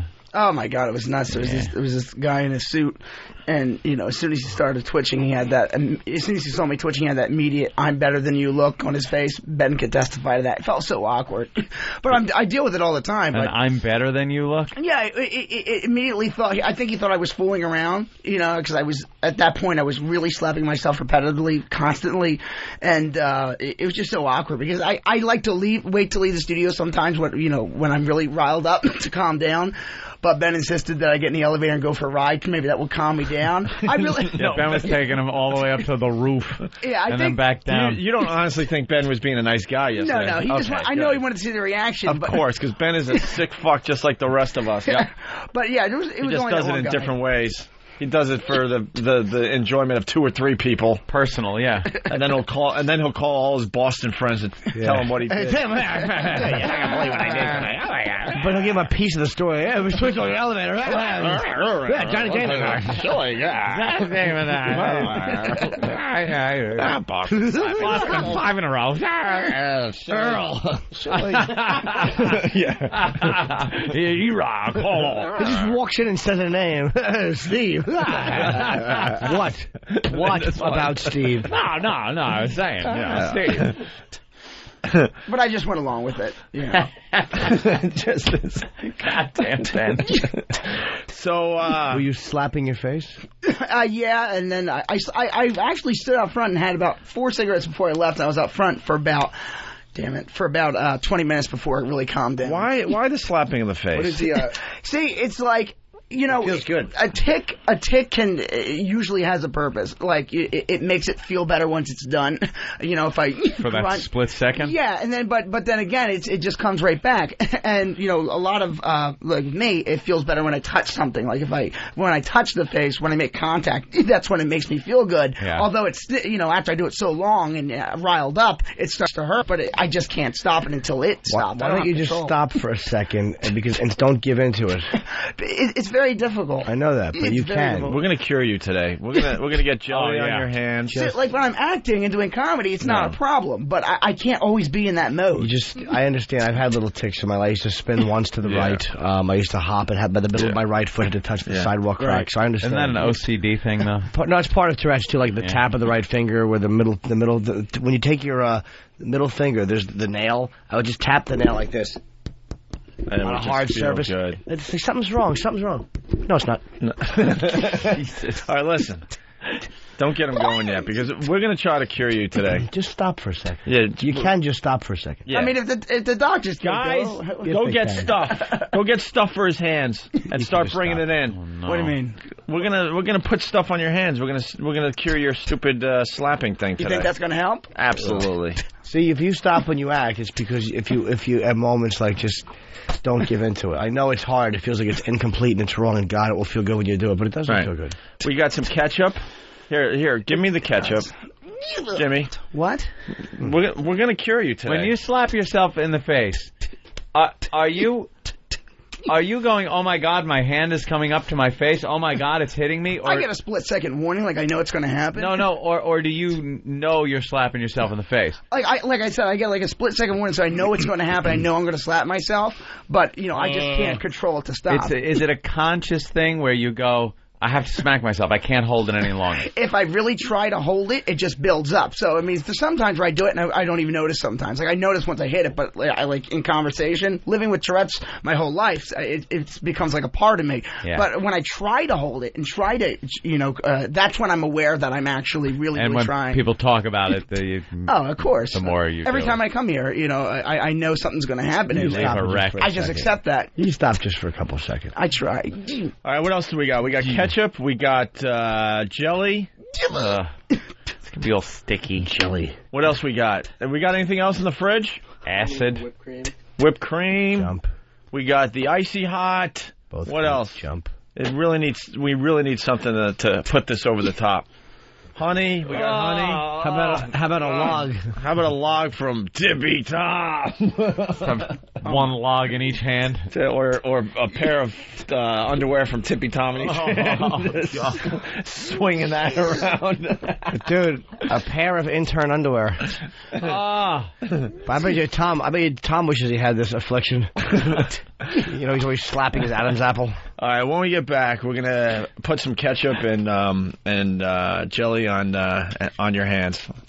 We're gonna cure you. We are gonna cure you. You're gonna be fine here today. You're gonna be fine. Okay. When did you show at the Laugh Factory, by the way? Quick plug for you too, because you're coming in. It's actually going to be tomorrow night, 9 o'clock, the Laugh Factory in Times Square. Short bus tour. We're all going. Short bus comedy. All tour. of us, man. Are you going to just be slapping the crap out of your face in front of everybody? Well, that's the thing. Like I said, you know, I get in my mode and then I can concentrate and it doesn't affect. But like ever since I've been on this show, I don't think I've had one comedy show where I haven't had at least 5 or 10 O&A fans in the crowd yelling "jump" when I first go on stage. Right. And you know, it dies down and they let me do my act. But you know, after I'm done, that's when it starts to build up. But they start to come in and see you, right? I owe you guys so much. I've actually had a lot of sold out crowds since I've been on the show. You know, 150 rooms, not big rooms, but it's doing. And he got this latest tick from going to a conference. Stay away from the conferences. Yeah, exactly. Just don't jump go and there. do what you got to do. I mean, there's no just jump around here with your friends. There's no reason to slap You don't your need face. to know what the latest Tourette's thing is. Exactly. It looks ridiculous. It looks ridiculous. Did I tell you about and you're going to bring it home with you. Did I tell you about the one kid who had this tick? He would do both his arms back and forth with the middle finger all the time. He's doing the middle finger like he's boxing. It's almost like shadow boxing. Yeah, exactly. Left, right, with the middle finger up. It does kind of feel good. Exactly, but then he would touch his face afterwards. And it all relates to the touching, you know? He's an ass. What do you have to say to the people that say that you're fake? You know, I've lived this my whole life. I was diagnosed when I was 7, but I was born with it. It's a part of me. So you know, when people say that, it doesn't faze me anymore because I know it's real and that's all that counts. And I wish I didn't have it. I know it's real. I have no doubt in my mind. Yeah. I don't know. Jump. It's my business. You know, if we tied you to that chair and then said jump, what would happen? Well, every time you say it now, I mean, my feet are raising when you do it. But you know, when it gets really bad, that's when my whole body starts to do it. But what if we tied your arms and your legs to the chair and then said jump? What would happen? Well, I would still try, probably. All right, go get some duct tape. We'll cure the Tourette's Try that today. one. It feels good. Oh, don't. Hey, man, if Tyra's curing people on TV, we should be curing people on the radio. My friends try to submit tick ideas. But if you try it, it feels right. It just fills the. I don't even know if I can do that. Oh, yes, you can. Are the guys bringing in other stuff to put on Twitchell's hands? So far, we only got ketchup and jelly. All right, we're going to go to break. We're going to continue with Twitchell's. He's really... You know, when Jimmy was telling his stories, he was okay. Right. When we first started talking to him, he starts building up a little bit, and now he's just going to be out of control. That's the thing. When I listen to your conversation, you guys are hysterical, and I'm enjoying something like watching TV, a movie, I'm focused. That's, you know, they have subtle tics, but they're less calm. Yeah. When the focus is on me, and it Then starts talking about it. Yeah, but I'm still right now trying to control it to a degree. Good luck. Before we go off, did I tell you the time when I was living at home with my parents for years? I lived with my parents in North Brunswick, and I had a hooker come in and spark up a cry. Jump! Okay, that's my whole story.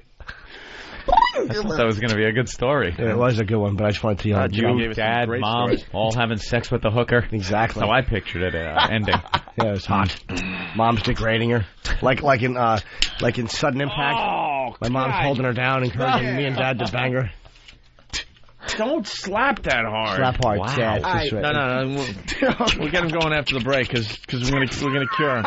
If you're gonna be slapping, we're throwing jelly and all sorts of stuff on your hands today. Well, I'm gonna try to. I'm really trying to. You might want to change it to a schmuck. A schmuck. A smock. Get a schmuck. A smock. See, this just came back. I used to have this when I was a kid. It just recently came back. So I'm thinking about like getting gloves that has some type of padding on it, like when it really gets bad, to help out. I say you get a glove with like nails. Exactly. A thumbtack. Thanks for the support. Oh. All right, we're going to take a break. Twitchell's is in studio. We're going to try to cure him of his Tourette's. Opening down. What the fuck? What was that? Looks like someone's getting the fucking pink slip. Nope. The hell was that? What was that, Hawk? It went off on its own. No, it didn't. It went off on its own. Famous last fucking words. Of course it did. Yo, the shotgun went off on its own. Of course it did, because I was beginning to set up the fact that we're going to play Earl Weaver and it starts playing. Just started playing The on its computer own. at that point decided, whoa, I got to start playing I this. pointed my mouse at it and clicked, and it just went off on its own. It's a devil machine. In honor of opening day, Earl Weaver, he's doing some kind of post-game interview and just decided to, lose his mind. Literally, he thought he was on satellite. Here we go. Check this out. Now, the Manager's Corner, with the thoughts and opinions of the American League's winningest manager, the Orioles' Earl Weaver. Today's show is sponsored by Baltimore's Six Best, your area Oldsmobile dealers, Anderson Olds, Schaefer and Strominger Olds, Lee Oldsmobile, Metro Olds, City Olds, and Stuberger Olds. And now, to the Manager's Corner with Earl Weaver. Well, Bill Whitehouse, Earl, that certainly is an answer. From Frederick, Maryland, wants to know why you and the Orioles don't go out and get some more team speed. Team speed, for Christ's sake. You get fucking goddamn little fleas on the fucking bases, getting picked off, trying to steal, getting thrown out, taking runs away from you. You get them big cocksuckers that can hit the fucking ball out of the ballpark and you can't make any goddamn mistake. Well, certainly this show is going to go down in history, Earl. Terry Elliott of Washington, D.C. wants to know why you don't use Terry Crowley as a designated hitter all the time.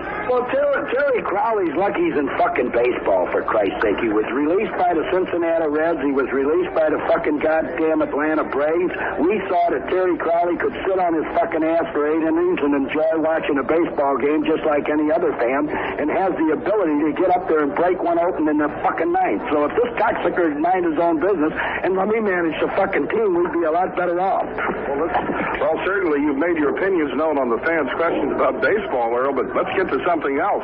Alice Sweet from Norfolk wants to know the best time to put in a tomato plant. Alice Sweet ought to be worried about where the fuck her next lady's coming from, rather than where her next goddamn tomato plant's coming from. If she get her ass out of the fucking bars at night and go hustling around the goddamn street, she might get a prick stuck in her once in a while. I don't understand where these questions are coming from, Tom. That's about it from Manager's Corner. Go fuck yourself, and the fuck with your show coming up next on the Baltimore Oriole Baseball fucking Network. I will. Do you? Whip 'em out Wednesday.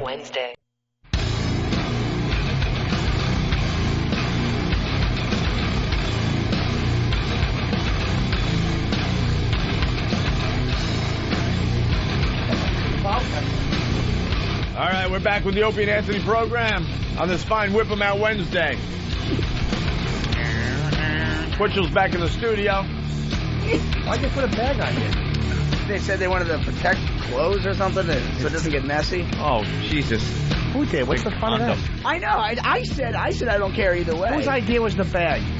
Jimmy, rip the bag off. Get the bag off. That was Poe's idea? Whose idea was it? Come on. What? Whose idea was it? Who? I don't know. Poe just started putting it on me. I don't know whose idea it was. It was. I'll take it off. It was Poe's idea. Are you giving him a haircut, Poe? Nothing says fun like safe radio. Like keeping his shirt clean. Exactly. It's an Opie and Anthony shirt. Get a mask, too, because we wouldn't want to get on his face. Give him the big puffy, like, Why would we play it safe ever? Got it. You know what I mean? Actually, if you could choke him with it. Not only is he going to leave this studio... Oh, my God, he's going to try to cut the... Did you see that? He's going to try to cut the duct tape from around his neck, which is probably more dangerous than anything. Oh, you're choking him. Not only is he going to leave this studio a mess, we're not giving him a towel to clean up. No. Oh, come on. No, we are curing your Tourette's today. It's the only way to do it, you sir. Think? Hide all paper towels. Take those towels off the counter, Jimmy. What towels up? I don't see any towels. There you go. No towels in the building. We're going to see how real this Tourette's is. How about this? Mm-hmm. We'll throw some stuff on his hands. Like scissors. Actually, I want to get like one of those clubs that they club baby seals with. Just have it taped in his hand. So smack himself with a wooden club with a nail in it. Well, we were going through a few things. Well, they went to Dwayne Reed, so. Oh, That's full of sticky, nasty get stuff. milk. So I think what we'll do is we'll see back. We'll see how real this Tourette's is. We're gonna throw stuff on your hands. We'll see if you can control yourself. If you can't control yourself after you look like a complete asshole, we're gonna parade you around the streets of Manhattan. That's why I come with here. a camera crew. Am I going to miss all this? No, we're gonna do it right now. Okay, come on. I'm rubber till 10. Rubber gloves, right? You put surgical gloves on him that we have up there. Okay. That way he doesn't have to worry about what gets on his hands, and then put pubes in his hand. Do you think he'd smack his face with a guy's pubes? The bottom line is I can't control it, so whatever you put on my hand is probably going to end up on my I face. don't see how this is, because that's really bad. All right, someone go cut their Snip some out. pubes. Oh, please. Snip some. No. We want to see how real this Tourette's is. I think I'm first- sick of these people questioning it. There should be something sticky first. That's what I mean. Sticky first. Glue. No gloves yet. First. No gloves yet. Well, no gloves yet. No gloves yet. We'll start with strawberry jam. Oh, I like strawberry. It's flavorful. And then Do you like strawberries? I do like strawberries. I really do. and then have the guys clip some pubes and throw it on a piece of paper. That's right. There's got to be a health code against that. Yeah, probably. Sure there is. That's right. Doubt it for a second. Oh, you know what? Yes? Unfortunately, John is right. John, Yes. go ahead. Hey, Opie. Yeah. Before you went to break with this whole thing with Twitchels, you were the one who suggested to put the smock on him. Really? Yeah, you said put a schmuck on Wright. I think it was more of a joke, though, to be honest with you. Well, now we can't blame Poe. Well, that's why I said I didn't know who said do it. I just knew that he ended up doing it. John's right. I did say that. I didn't really mean it, to be completely honest with you. You know what I like? I just knew it was going to get messy, so that was I was joking like we better get a smock. You know what I You're like? right, though, John. You're the right. fact that Poe didn't say, well, Opie said. That's true. He took his pinch like a man. He took his pinch like a man. Absolutely. Looks like he could be in the mob in Italy. He certainly could. That's what we forgot to talk about after the break, really fast, as the stuff from Dwayne Reed arrive in studio. Some of that stuff looks delicious. It does. I want a handy pack. Seafood salad. Oh, no. And From mayo. Dwayne Reed. Mayo, by the way. Cake icing. Vanilla cake icing. Eggs?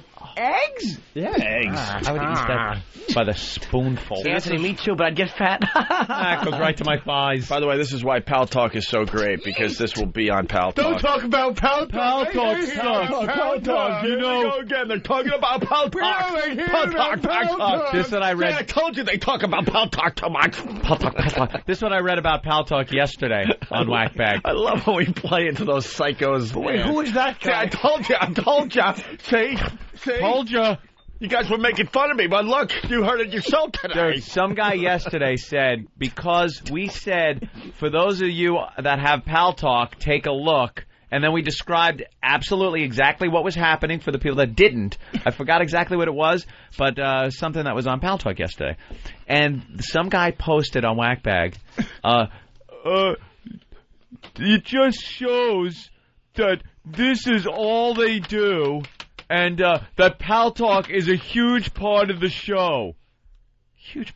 Like, we talk about it all the time. See, we understand we're doing radio, so we still describe the scene as best as we can. See, it's our job to paint the picture. We would do it anyway, without the camera. We continue to try to paint the picture, but this enhances the Opie and Anthony listening experience. For the people that are on board on Pal Talk, they feel can like see it. Getting Pal Talk. And for the people that aren't, you would hear what we would normally be doing if there wasn't a camera to be found in the studio. That's right. You jackass. So, really fast, because it is a big story. They got a big mafia boss in Italy. Yeah. That they used to call what? The Tractor? They call this guy, he's 73, the Tractor, because he mowed down everything in his path. Do you know what a bad motherfucker you have to be for the Sicilian Mafia to be afraid of you? To call you the Tractor? And they said he's been on the run for 43 years, in Corleone, actually, in Sicily, and they... Corleone. And they got him, his name is Bernardo... Vito Corleone. And his wife, he got the wife's name wrong. Got them all wrong until he got in the back room. And then smeared it in his face.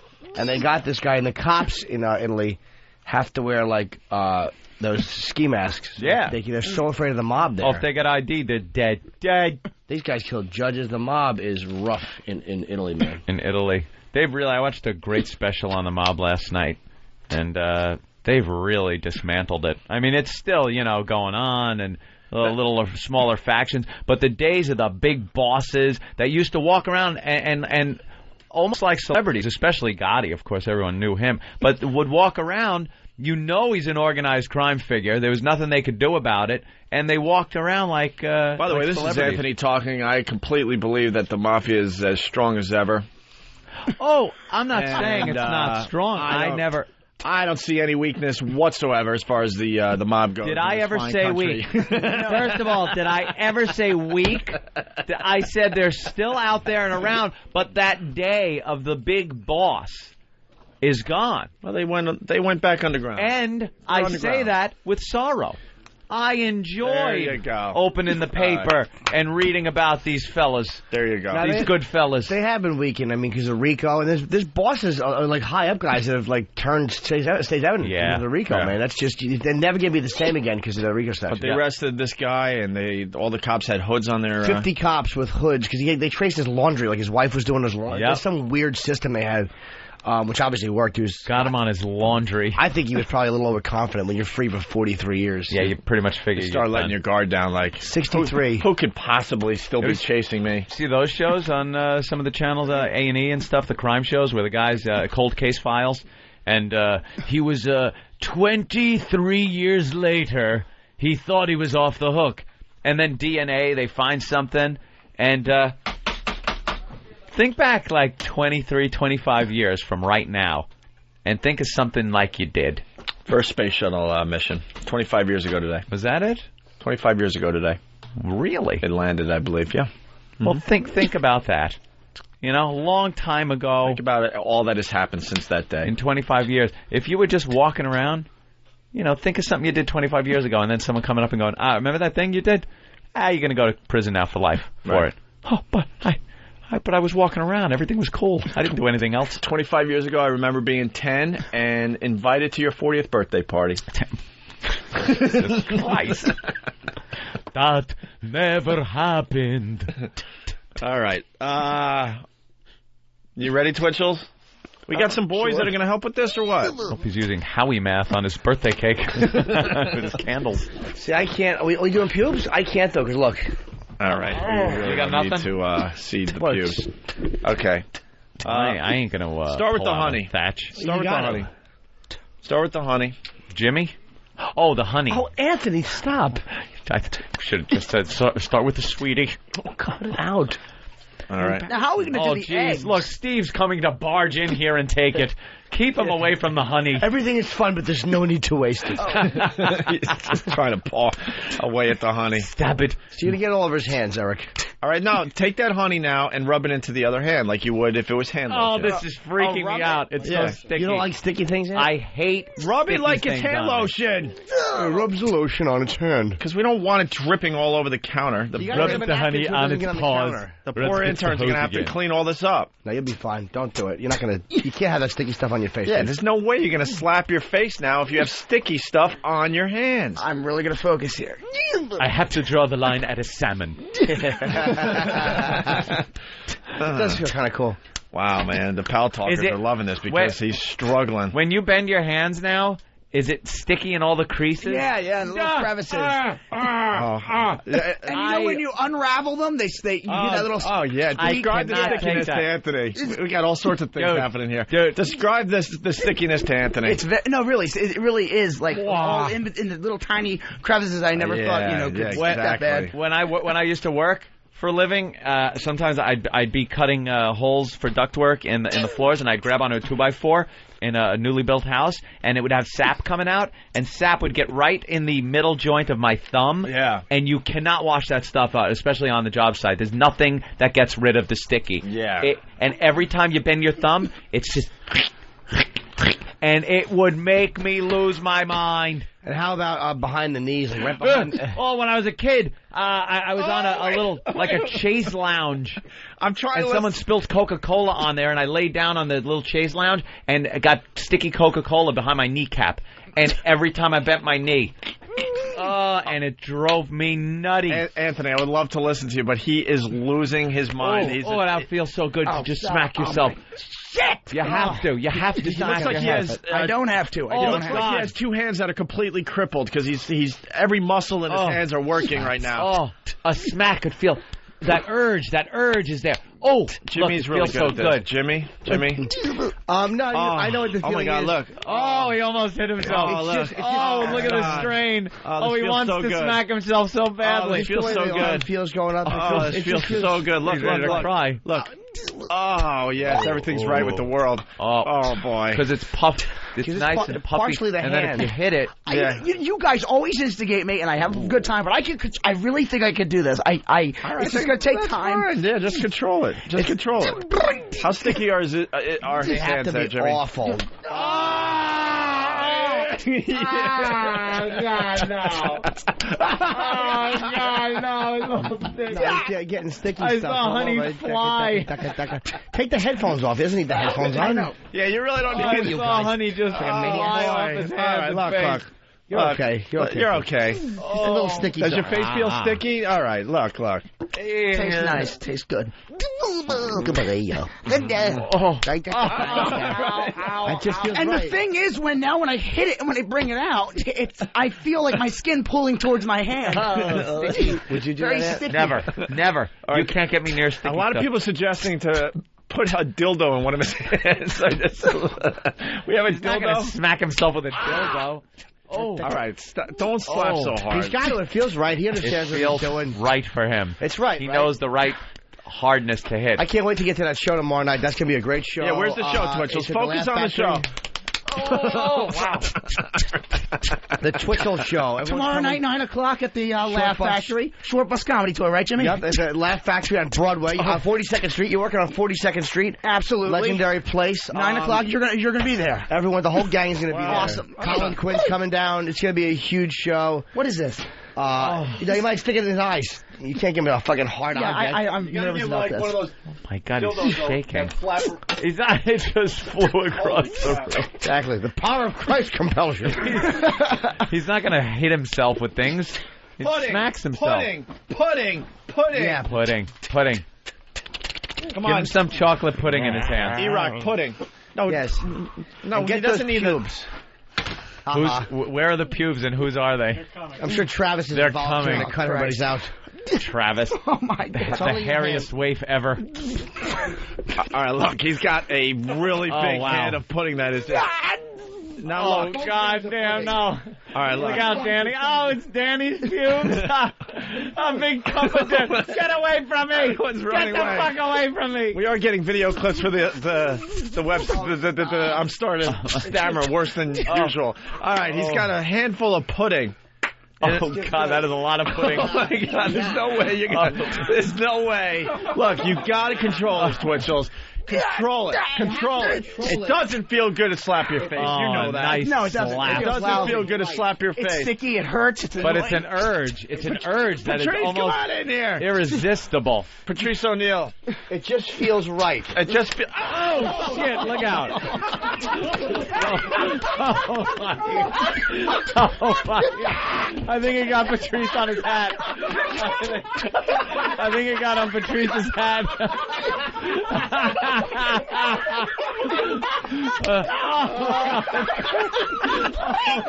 Get that side of his face on video. The whole right side of his face is brown. You know how important Patrice's shit is to him? It got right on his yellow hat. The whole side of his face. Patrice gonna have to throw all his clothes away now, man. You know damn well he's gonna throw all those clothes away now. Oh, he's got to. A big piece of pudding right in the middle of his stupid hat. And it's a yellow A's hat, like the bill is yellow. The pudding's all the way over here. Yeah, the pudding went everywhere. I got a piece of my eye, a You piece ever of see pudding. fucking pudding come apart like that? That's the way Bill Cosby laughs at you, man. All right, well, that's all right. That was riveting. Oh, all right, stop slapping yourself. Oh, Stop. It couldn't feel right. Stop. wow. All right, stop. Calm down. You want us to relax. duct tape his hands or something. He looks like one of those Japanese videos. All he needs is a girl in a wedding dress. I was thinking German porn. Yeah. Scheiße. All right, don't duct tape his hands. Nah, no, because I got an egg for crying out loud or something. An egg? Like How do you keep an egg in my hand? I don't know. That's exactly it. Duct tape the egg? Brilliant.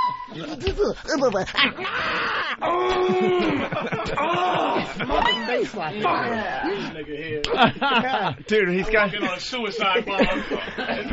You losing weight?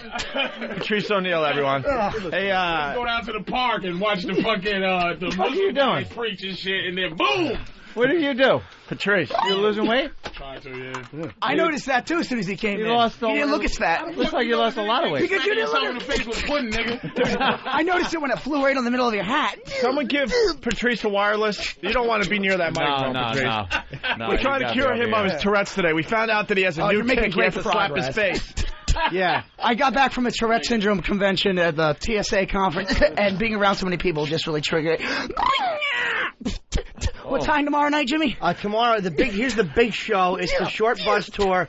8 o'clock at the Laugh Factory. 9 o'clock. 9 o'clock. 8 o'clock to get tickets. It's going to be sold out. Yeah, the whole gang is coming. They're all going to watch Twitchels. Oh, no. Slap. They're all going to watch. Oh, no. They're all going to... You won't get any on. You know what? It's fine. Clear the monitor. Clear everything over there. Oh, my God. You can control this. Oh, my brand new... You can control this. I predict this will look just like the Zapruder film. And his left hand is a handful of ketchup. Get plastic and throw it over that monitor as quickly as you don't can. need plastic. Fury, come on, the run. Get What's plastic. the matter with you? No, it's okay. He's okay. He's not Just gonna for the do equipment. Just slap it. Just jump. Just jump. Oh, God, all it's you want to dripping do out of is his hands. jump. You just want to jump. Tomorrow night, big show, 9 o'clock. It's going to be the short bus tour. We're all going to be there. Colin's coming down. Right after Patrice will Laugh be there. Factory. Laugh Factory. Big plug for Oh, God. Oh, shit. It's oh, God. Oh, my God. It's all over the place. It's going to be a big show. You know. Oh, it got all over Steve. The Opie Anthony sign. It's all over me, man. It's everywhere. It's on the Stemmons Freeway sign. Make him do the curling run on the floor. Paper towels. This nigga. Oh, shit. This fucking asshole. Jackie O's crawling on the back of his chair looking for his hat. Fucking up people's clothes. It's in my hair. Oh, that got everywhere, man. Well, Opie, your therapy's progressing. Yeah, you're making All right, progress. well, I think... How about, you got to dump some of those in his hand now. Wait, now. wait, hold on. What are they? Let me see. They're Danny's pubes. Let me see. I can't do it. You put your pubic hair in the I This can't makes me sick, man. What the fuck is that? I can't do it because I know You won't. No, won't. We're going to cure you. We're going to cure you of This this. is a cure. Yeah, this is a cure. Don't worry about it. How about a little vanilla icing first? See, because everyone... Yeah, vanilla icing. It Good. smells good. Certainly does. Vanilla icing. Ketchup. God, would I love a giant spoonful. Oh, God damn. What? He almost put his eye out with the spoon. All right, listen. Hog was trying to spoon some out into his hand, and he went to smack himself and hit the whole thing. Yeah, just scoop his hands in there, you fucking girls. What's the matter with you guys? Dainty. Yeah, you tell him. Come on, Miss Manners. Put it in his fucking hand. Yeah, Who wouldn't want to just... Yeah, grab a handful of that if Yeah, you you're can. okay, Twitchels. Oh, Yeah. All right. there it is. There you go. We're not going to do it. Tomorrow night, 9 o'clock, get some tickets. The short bus tour. Twitchels is actually a very good comic. We're all going to be there. It gets him excited to think about his big night tomorrow. Hey, if we have plastic, we really need to start getting plastic in the studio because exactly. there's chocolate and timing. ketchup all over the board. Good timing. You're not going to slap yourself. You're going to be fine. You don't It need to just feels slap good, yourself anymore. You don't need to slap yourself anymore, see? It's just trying to help. You don't need a slap. That's great. It won't look like a bukkake video after this one. You don't need a slap. Wow. Yeah, you relax. can just sit. Relax. Look, you don't need to do this. I don't need to do it. You don't need to do this. Look, you don't need to do relax. this. Just relax. Take a deep breath. This doesn't feel good at all. No. It doesn't feel good. You're jumping see? all over the place. You just gotta relax. Calm down. I just gotta think of a nice place. Yeah, nice really place. calm. Exactly. I just gotta. I'll be fine. I can do this. No, really, I can do this. He's playing both parts of what love got to do with it. All right. See, you're doing good. You don't need to slap your face. See, it's done. You're now done. Pretend you just heard River Deep Mountain High. Oh, God. Oh, my God. All right, we got...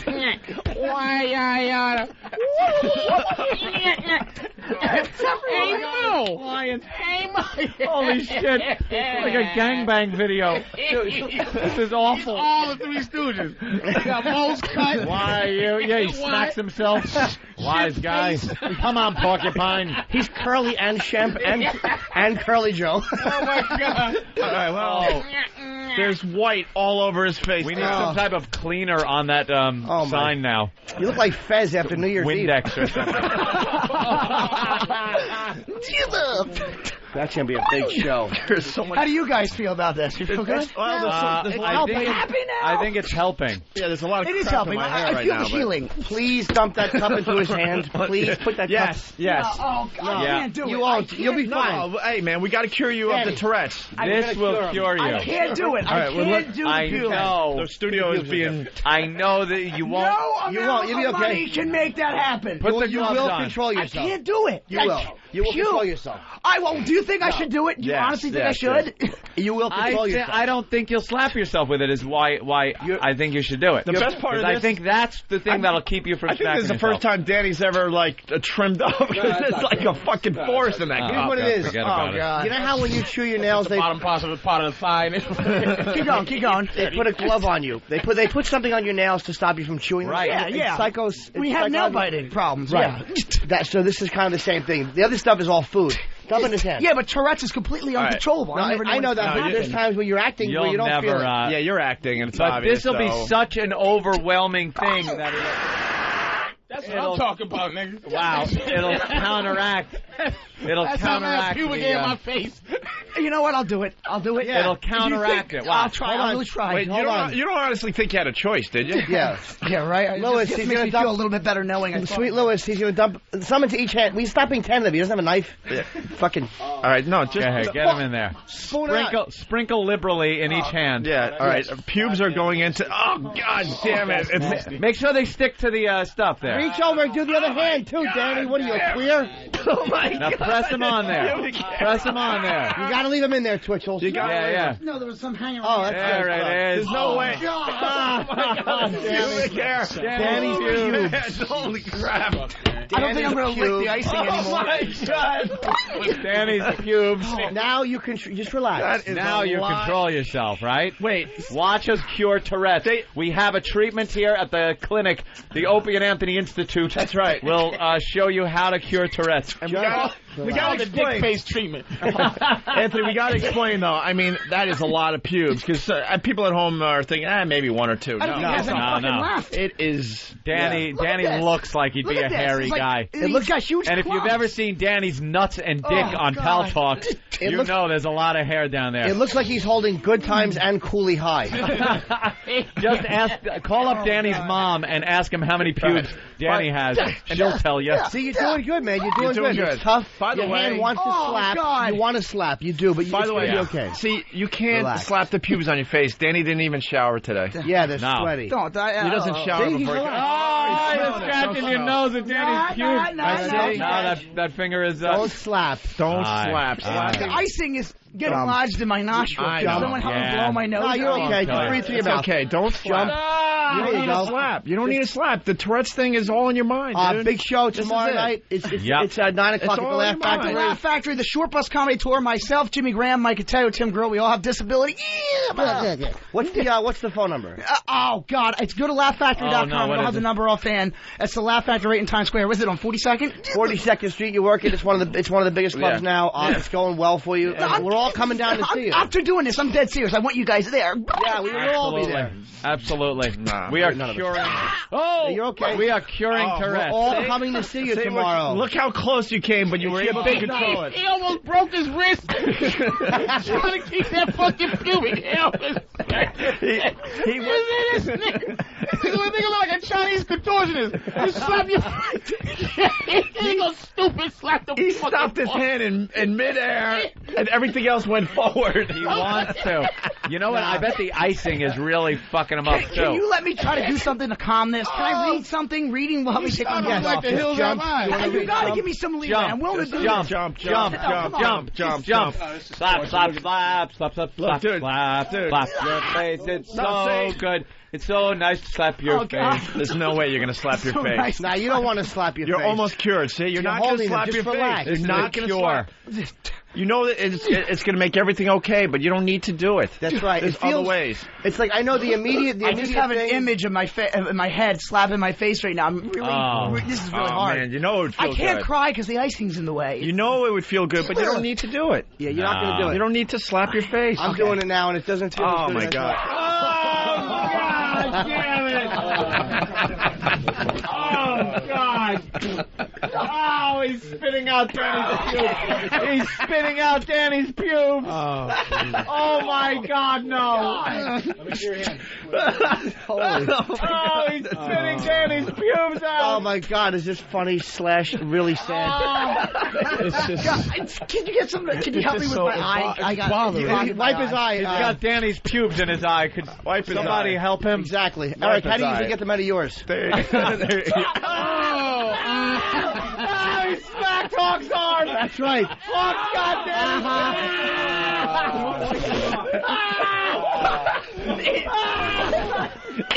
Hawk's got Danny's pubes all over his arm.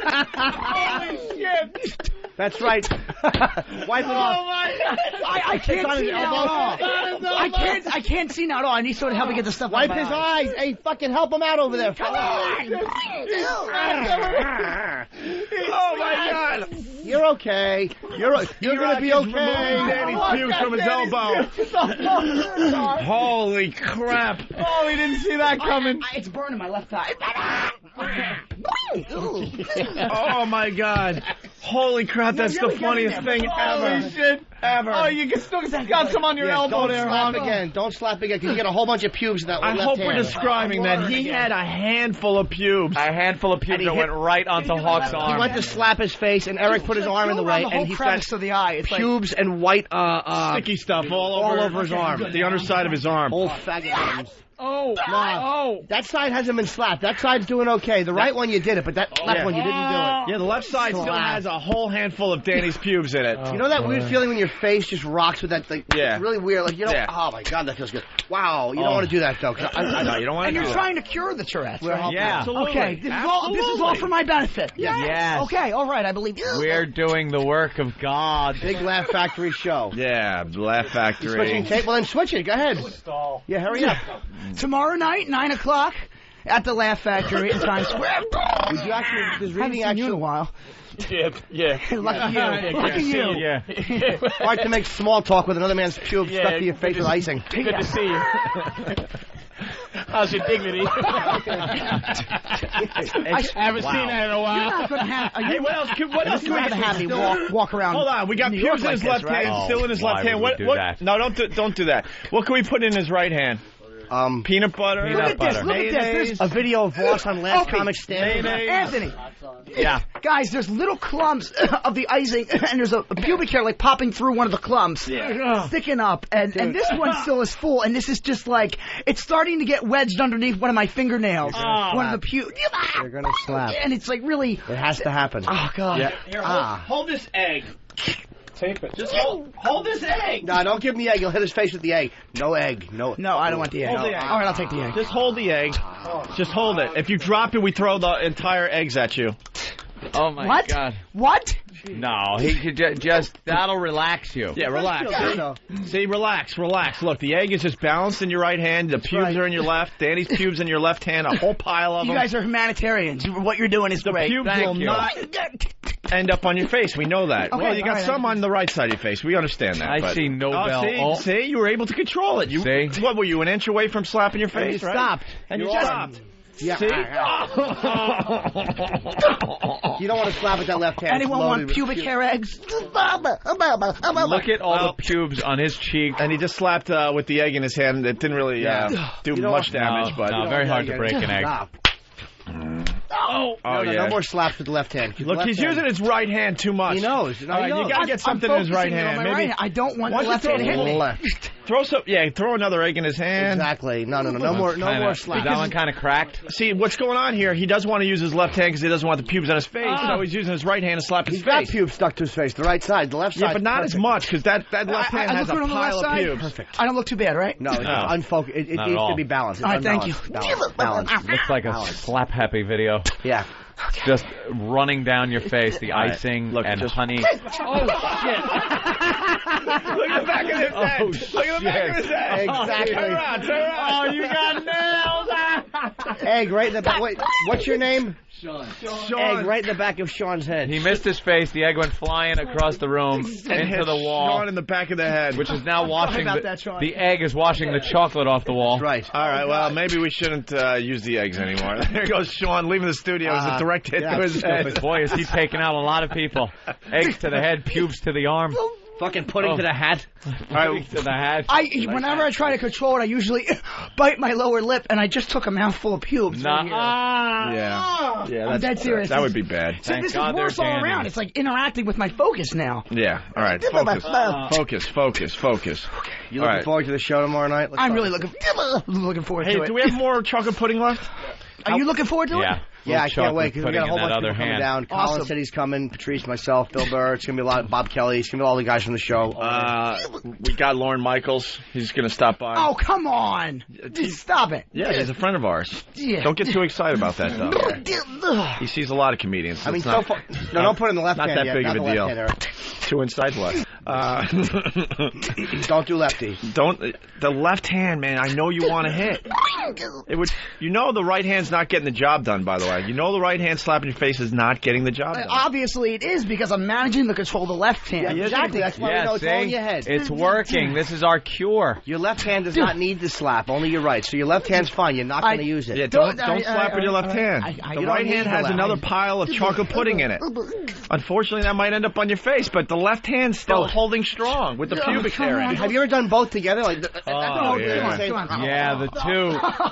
two hands would probably feel great. Oh, the two hands. No, you don't want to do it. Don't. You're controlling it. Twitchels, you're so close to being cured. We can see it. Yeah. We can see it. Don't give in to the beast. Yeah, this is starting to become noticeable, by the way. If you just do like both hands together. Yeah, if everyone goes like this in the studio, look. So what? Just pudding ain't gonna hurt you. Like it matters. Look, if we all do this, see, nothing happens. No, don't do it. No. Yeah.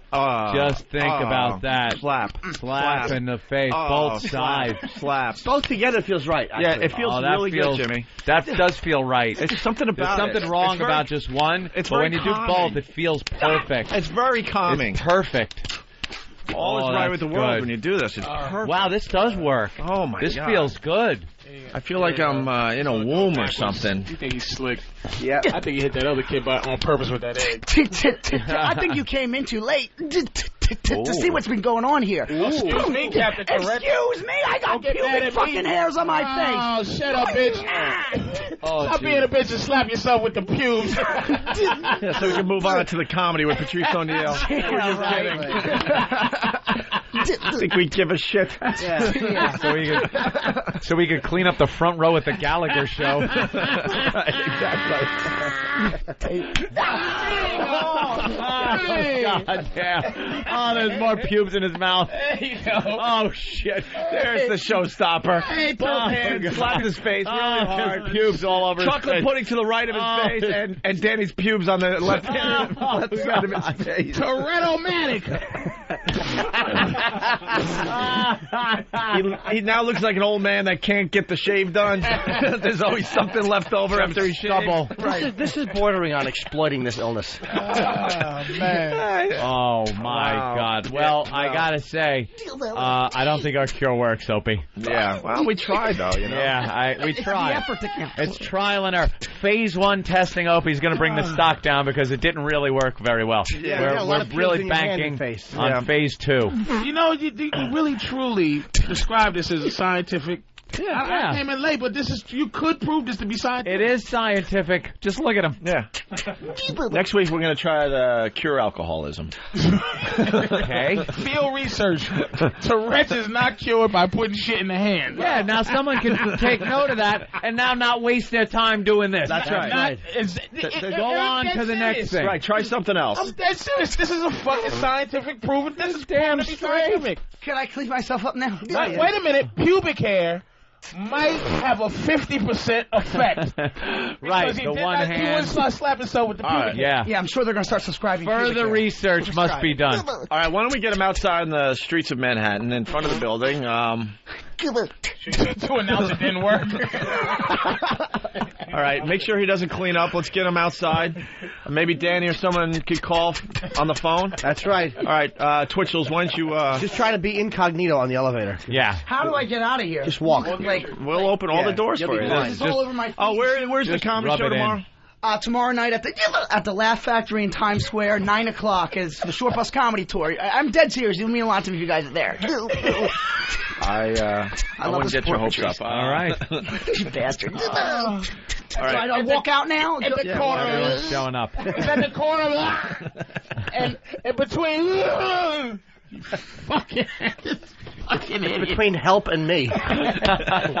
Fucking complete idiot. Oh my God! Look, is that a big clump of pube and icing on the arm of the chair? That chair has to be thrown out. The best part. I came here all dressed cute for you guys. I know. In a while. You're on your A's shit. Brand new A's shit. My green stripe on my fucking Nikes. The second he opened the door, you got ambushed. I'm like a suicide bomb. I notice how it goes down. Like a Chinese food delivery man in the Bronx. Open the door, boom, right in the face. It wouldn't be bad if this was like a Cleveland Browns hat with the color, but this is right. Nice yellow and white. Patrice, I walk in, man. Will you ever wear that hat again? I gotta buy another hat. Yeah, you gotta buy another one. That sucks. I'm sorry. That hat is done. Over for the hat. Made for some great radio. How bad would that look to walk around with a big stain on the fucking hat? Yeah, we can't. It doesn't work. Hey, are we calling? Yeah, we will be. All right. Jesus. Should we take a quick break? You can if you want. Yeah, we should take a break. When we get back, we'll have Twitchels live on the streets of Manhattan, looking like a complete lunatic, looking like a mess. Looking like? Chocolate pudding all over his face, and ketchup still remaining on his face. Pubic hair is on all over his face, all over his shirt that he's wearing. And with the twitching, we're going to get some good looks from these dopes. Do you know chocolate made it all the way almost to my keyboard? Hit me in the eye. Did it? It's right there. Oh, there's some here. It's in my hair. Jesus Christ. It's on the phone screen. There's a pube right here, too. You got hair and thing. There's no pube over here. All right, I know the velocity potential of the pubic hair, and it could not have made it over here. Hawk got it all over his arm. That was probably the funniest part. Danny pubes all over his arm. He went to wipe off Twitchell's face, and the second he put his arm over there, Twitchell freaked out, smacked him, and just got pubic hair and icing all over Hawk's arm. Let's say hi to Ken in Missouri. Ken. Hey, what's up? Hey, Ken. Hey, you guys keep saying this is the cure. I wasn't aware that dignity was a disease. Jesus Christ. You guys are killing me. I'm punching out. I think a lot of people might have turned off their XM radios today. Could be. Could be. I don't know how that works. Better than doing it to a mouse. Yeah. Better mouse. All right, why don't we take a break? Patrice O'Neill in studio. Who's Kenny Loggins over there? Where? Oh, that's intern Bill. What happened to him? Kenny Loggins. We never pulled that one out. That is fucking funny, man. Christ. Kenny Loggins. A footloose. Footloose. He looks fucking ridiculous. I'm all right. Come in with a full fucking beard. He grew that over the weekend, too. Oh, He's one of those guys. He's one of those guys. Oh, God. All right, why don't we... This is it. Make no mistakes where you are. Who the fuck is that? That's Mike McDonald and Kenny Loggins. It's a duet. If that was all white, he could be Mike McDonald. Danny's already outside. Let's go to Danny. Danny. Hey, guys, what's up? Hey, buddy. Hey, man. Say again? Yeah, what's up? Well, we're on the street here in front of the building with Twitchels. He's still covered in shit. Right. And we did not let him wash anything off of him, so he's still got pubes all over himself, pudding, icing, everything. He's a mess. Is he getting some good looks out there? Well, yeah, I mean, he's ticking very badly and obviously covered in shit. How could you not stare at him? Got to get some of the stares. I'll try and hold the phone towards him so you could hear him ticking. What am I doing? Well, what am I doing? You should see the looks people are giving this idiot. Are you right outside our door? Outside the building? Almost. If you'd like, we can move so that you could see us. If you'd like, we can move across the street so you could easily see out the window. Yeah, out across the street so we can watch you out the window. Yeah, move across the street. Someone take I'll hang here. Just take the wireless or something. Okay, Oh, wait, we can see through there, right? We're going to cross the street, so bear with me. All right. We're gonna cross the street so you can see out the window. All right, hang in. It's traffic. Yeah. Holy crap. Oh, what happened? Well, we lost him. He probably flung the phone into the street. That was really, really funny, man. Clean up this mess! You guinea brat! Go on and twitch, just like your father.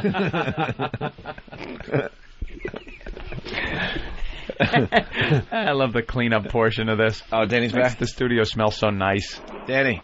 Hey, sorry, guys. The phone cut out. All right. All right, we're across the street, so you should be able to see us right now. Can you see anything yet? I can never see out of this window. I see Danny. He's off to the left there. Yeah. Are they avoiding Twitchels, or is he getting any looks? Or? It's New York. No one even notices him. No, we got a nice young lady right here who's absolutely entranced by the situation. She sounds it. Oh, you hanging out with me? Yeah, well, I can't hear them because he won't let me hold the phone. Well, I mean, he's got icing and shit all over his face. I'm not giving him my phone. And your pubes. We should just have Twitchell start yelling, "Help me, help me, help me." Twitchels! Danny! Danny! I can barely hear you. Twitchels, we want you to start yelling, "Help me, help me." Start yelling, "Help me"? Yeah. That's not a tick. You just want me to do it? Yeah, if you want to plug for your comedy show tomorrow, I would suggest you start yelling, "Help me, help me, help me." Like where? Like just right where I'm standing now? Yeah. Kind of walk around in circles. Give the phone back to Danny and start yelling, "Help me, help me, help me." He said, give the phone back to you and start yelling, "Help me." Okay, so that's what you guys want? Yeah. Okay, hang on. Where's he at? Right there. Right there? Okay. Help me! Oh, my God. People are running away. They're running away. He won't help me. He won't help me. Help me. Help me. Help me. Yeah. I've never seen New Yorkers alarmed or shocked by anything. Yeah. They're like giving them a wide berth and running. Danny went to make him say something on the phone, and he went to slap his face. He knocked stupid Danny's phone on the concrete. Oh, man, that was the last thing we ever heard from Danny's phone. Was a loud beeping noise. And he's laughing hysterical, Danny, as his phone is broken. That's right. All right. Enough with that nonsense. I know. Enough is enough. Enough with that Tourette's. Jesus. Exactly. Now let's just start announcing that the show is canceled so no one knows. Tourette's is the disease. We're the cure. God, Regis decided to dye his hair a little darker than usual. Oh, yeah? Oh, my God. That looks normal on a 76-year-old man. Yes. He's got the Ronald Reagan hair. Okay, we're going to take a break. All right. Wait, he's back? No, can't be. That phone is busted. Look at Ben's hairdo. Danny. Where? Danny. It's awful. Hey, soccer mom. Hey, Florence Henderson. You should be on a lesbian cruise with that haircut. Fucking, that bob cut is atrocious. Nice do. Ben, he just nods at you. You can almost hear him just calling you an asshole. Oof. Are those Lysol sanitary wipes? Mm-hmm. Ben, are we going to be all right? Yeah. All right. We're just trying to clean up the studio. Danny. Yo. Hey, Danny. What's going on, guys? What's up? Like I said, Eric's phone took some damage, but I'm on another phone. Oh, that was Eric's phone? Oh, that's why you were laughing so hard. I was wondering why he was laughing at his own broken phone. What happened when he started yelling, help me, help me? I mean, people were absolutely they just wanted to run away, actually, like going straight up to people trying to get to work and just screaming, help me in their faces. They were running, yeah. Do we have video of this? Oh, absolutely. All right. Are we done? Yes, we're done with All right, Danny, thank you. For the day. Welcome, fellas. All right. The last thing, push him under a bus. Do that. I say we don't let Twitchels back into the studio because he's embarrassing himself. Please cut that shit out. Yeah, have some pride. Man. All right, we're going to take a break. Alan Light is here, by the way, too. Huh? Alan Light. Right there. What was the last thing he had to come in the middle of, too? He showed up at some other weird thing. We'll ask him, yeah. Because the what? The NCAA. Oh, crap. And that was the last time we did anything crazy in here. That's the only reason Alan Light came back, because we didn't get into anything because silly stuff was going on around him. All right, we'll talk some music with Alan Light. We got Patrice O'Neill in studio and other things to get to. The boobs always bring this show to a halt. Oh, screeching halt. It's Whip 'em Out Wednesday. Whip 'em Out Wednesday. Whip 'em Out Wednesday. Whip 'em Out Wednesday. Oh, this is fantastic. This is beautiful. It's Whip 'em Out Wednesday. Whip 'em Out Wednesday. Show us your findings. Those are real. Wow, that's cool. How about the woman that took her shirt off? Ah, yeah. Sexy girls. Sexy girls. You have signed Girl Show boobs. I see boobs. Yes. He just got wowed. Wow. Hey. It was amazing. That's nice. Opie and Anthony. Hey, yeah. It's world renowned. It's Whip 'em Out Wednesday. It's Whip 'em Out Wednesday. Whip 'em Out Wednesday. Those are real. Cancel your appointment. Okay. It's Whip 'em Out Wednesday. It's Whip 'em Out Wednesday. Whip 'em Out Wednesday. Show us your findings. Oh, wow.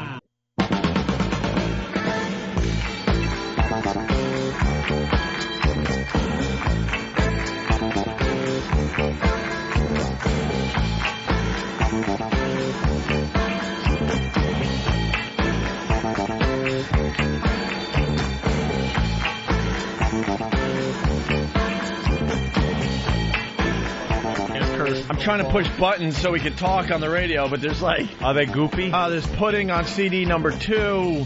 There's frosting on Ant's mic. Hawk, get that.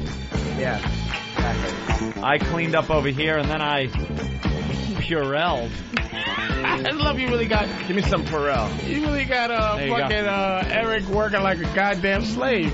Hey, man. Clean that off, Kunta. Like. He is the slave of the program. See, we do this every once in a while because we know these guys are sitting around going, they're coasting. Oh, no. Yeah. We're going to make you work eventually. One of those days. Oh, good. They used some kind of cleaner on the grand Opie and Anthony sign. Thank God the Opie and Anthony sign is all clean. Took a hit with some ketchup. Hey, I went by the Javits Center. XM has a nice presence at the Javits Center, man. You're right over the big entrance. You got like a picture of Snoop, a picture of Cal Ripken, a picture of somebody else. Oh, nice. Yeah. Everybody that's good. Involved on the platform. Absolutely. Except maybe guys that do a show every day. That's all right. And they do a show for more than a half hour. Jeter and Snoop and hockey. Right. Hey, did you hit a homer last night? No. Exactly. No. I couldn't even get jerked off for money. Yeah, of course. Hey, we have to say hi to Alan Light. Hi, Alan. Hello, you guys. Sorry to make you wait. Hey, man, last time I was in here, it was a guy tweezing his pubic hairs. This time I'm in here, I don't know what Dude, I got to say, it's not usually pubes. See, my number's coming up wrong here. I don't know. Not just we pubic usually stay hair. away from the pubic hair. It's usually the whole package, dick, balls, and pubes. We like it. Men. Yeah, a bunch of men with a mouthful. Straightening each other out. And I was asking Patrice O'Neill, because he has all his brand new A's stuff, even though he doesn't like the A's. It just looks good on him. Looks good.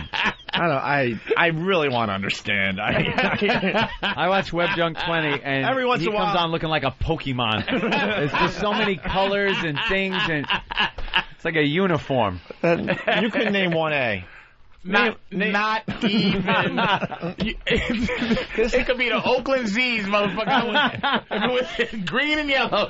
Doesn't matter, right? Every once in a while, I'll buy a Mets cap or an Islanders cap. I hate wearing the Mets cap because they just haven't figured that out yet. They look ridiculous still. Well, Mets caps, I gotta say, I know a lot of Mets fans here in New York, but Mets caps are great for girls and old men. Awful NW, that curly. It's terrible merchandising. They're just cornballs. I know it's terrible because you don't see the brothers wearing the Mets gear at all. Never. Good colors. What is it? It's like never. Blue or red. Yeah, there's some orange in there. It's good colors. Blue, orange. Blue is usually a very safe color. They pick the only type of blue that's not safe. You know are what I mean? so. I've never noticed. Blush you blue. never see a brother wearing Mets stuff because it doesn't look good. No, not even in the field. The brothers are like, man, trade the Mets. Gotta wear this shit. Yeah, it's fucking up my game, man. Yankees gotta be number one, man. It's consistent. Everywhere you go. It's ridiculous, man. They got the greatest hats. And the Mets are like, we have an NY here too. Look, why isn't ours as popular? It's like a curly. It's like some written in a calligraphy pen or something. Hear you. You are a New York Mets fan. Yes. So why the A's gear? I just bought a whole bunch at once. I have bought a Cincinnati Reds. You buy a bunch of different teams and just hang it up. I'll go to a Red Sox game in a Cincinnati Reds. What is red? What the fuck's wrong with you? Not got red in the name? I got representing them, but I'm just saying it just doesn't look good. Dude, could you save money for more than a month? He gets fucking money, and you always know Patrice has a gig because he's got a new ring or a new outfit or. I have learned from my friend Anthony Cumia, who I'm contemplating taking off my top 8 because it's really not doing me any good because you're so fucking selfish. I'll put you on my top 8. I'm putting a couple of people. This asshole, nothing. I took little Kev off. I'll tell you the truth of the matter with my top 8. I haven't changed it in so long on MySpace because you can't search through 20,000 friends to find anybody. I'm not going to sit there and go, here's one page. That takes care of 10 people. All right. Only 19,900 more to go. Well, I'm sorry. I learned I'm not nigga rich no more. No. So I needed these clothes. You need clothes in show business. Sure. Yeah. You know, if you're black. They look good. I'm not sure white people need clothes. No. You know. But just because there's a tiny spot of pudding gotta go. on the hat. No, that's got to go. That's garbage. It's destroyed, right? No way of saving that. You know what? That should be on a homeless guy's head by noon today. It's gone. Actually, sign it. We'll throw it on eBay. He's just gonna, yeah, right. He's putting on his top of sleeve, on the top of his jacket. The Tourette's pudding ambush hat. And what else do you have to destroy? Pretty much the whole outfit? No, because you can watch this. You're going to be all right with the A's top? Yeah, you can't watch the hat, though. Nah. So I'll sign it. Yeah, that's cool. Yeah, but I want to say your house made me try to save. Yeah, try to save a little. I'm jealous of your fucking crib. I gotta get me I gotta get out of this situation. Gotta get something nice. I really am awful. Nice. If people saw how I live, they'll be like, "Is this how the web junk nigga lives?" You gotta grow up. O&A web junk Letterman nigga. Look at what he's doing. Look at what he sneaks the Letterman in there. Me and DL, man, we got along. You know what I mean? Yeah. Dude, you had a great spot. You had a great spot with Letterman. He sat talking me about down. the web junk. Yeah. Got to just sit and talk. That's pretty damn cool. Yeah, I was gonna try to sneak the radio in, but he was kind of driving. Yeah. I was gonna try to. He sneak steers it pretty good. He just steers it pretty good. I enjoyed that. That's good. Keeps you on track. I'm gonna go see D-Bone again in July. Oh, D-Bone. That is a pal. And I didn't have to do stand up to sit down either. You know, a lot of shows you got to do stand up first. Yeah. Then they call you over and stuff. Right. But they just, hey, come on, sit down, Patrice. Are you trying to make fun of our little pal? He does. What happened? Well, no. He performs. What do you? Yeah, he does a little stand up. I can't let that go. I can't say that name. What's that name you said? Jay Leno. I can't say that name because they said I'm to exclusively just do Letterman when I go on late night. I can't. I can't say the L word. Here's the funny part, because I do the L word. And then fucking DL's people called and said we'd like to have you here too. You're kidding me. We said thanks, but no thanks. Wow, look at that. We're serious. Why? Did Show they tell you? Loyalty, my friend. I prefer the L. I like Sushi Mizawa. Do you understand they're both L? Letterman, And they're both Leno. L.E. Yeah, Jesus. Sure. Look at Opie's Good point. East Coast, West Coast. Yeah. Well, there you go. Fool ass nigga, what you doing Leno, nigga? Bust in your face, fool. Fuck West wrong Coast. with you? Well, there is an East Coast, West Coast comedy thing that happens too, but it's not like the rap thing. No, it ain't. It's as vicious. But you guys do hate each other. For some reason, man, it's weird. Yeah. It's hilarious, man. But it's pussy compared to the rappers, you know. Can I ask you a guys question are off the clawed each subject? other. I'm sorry. Alan Light. Big One time question. writer. One question before you get into Alan Light. Just one. Well, hold on a minute. We're not going to get into Alan Light. We're just going to hang. You think we have an actual interview planned? Oh, no? I know better. Yeah, I know better than that. Your influences now, growing up. Get it going. I missed this because I don't have one of those things to walk around with to listen to XM all the time. Why doesn't he have one? Why would he? That would be good. Oh. Why would they give What is going on with you guys and Dice? What is going on? Dice. Honest to God, What I have no happened? idea. Dice is just a disloyal, self-centered Was asshole. this before the radio? Before he did the radio show on Sirius, or? Well, he was friends with the show. We helped him out a lot. Got him back into Madison Square Garden after he was like, nothing. And when we were off the air, I guess we didn't really serve a purpose for him, plugging any gigs and stuff. So, but Ope went out there, hung out with him. They were friends. And then we get back on the air here, try to get him back on the show. One of those people we would have loved to have back on and rekindle the friendship on the air. For some reason, and there have been varying reasons, he didn't come on the show. And then, lo and behold, he shows up on Stern, and his top priority on that show is just sitting there and bad-mouthing us, who did nothing to him, but, treat him with the respect and that it's he par was for the not course. due. If you know anything about Dice and the people that work for him, he does this to everybody. He's a bridge burner like a madman. The guy has no friends in show business because he treats everyone like shit. He'd rather blow off the relationship we made with him that goes back a few years now to sell a few extra tickets for governors on Long Island. That's the reality of it. Right. Yeah. When he was doing our show, we were getting him into the Beacon Theater in Madison Square Garden, and next thing you know, we did him wrong for some reason. Yeah. So he's pathetic. Did Pat Coop ever come on? He was supposed to come on, and I don't know what the hell's going on. I think he made up with Howard, didn't he? Yeah, Jesus he was on one of Howard's channels, I think. All right. Curiosity. Been gone. I haven't seen Honestly, haven't seen you in a while. it's sad, but there's no real surprise there. I knew when Dice started doing our show that it would probably end, weird. Yeah. Because he's just that type of guy. Well, I can tell you, with another season of Web Junk and me and DL hanging out, you guys still... In the mornings, I'll still stop through. Thanks, man. You ass. Just stop through. I was watching Web Junk, and I see... It's hard to forget where you came from when you're still right there. You're still right across the street. I be trying to be upper echelon, and it just don't work. Yeah.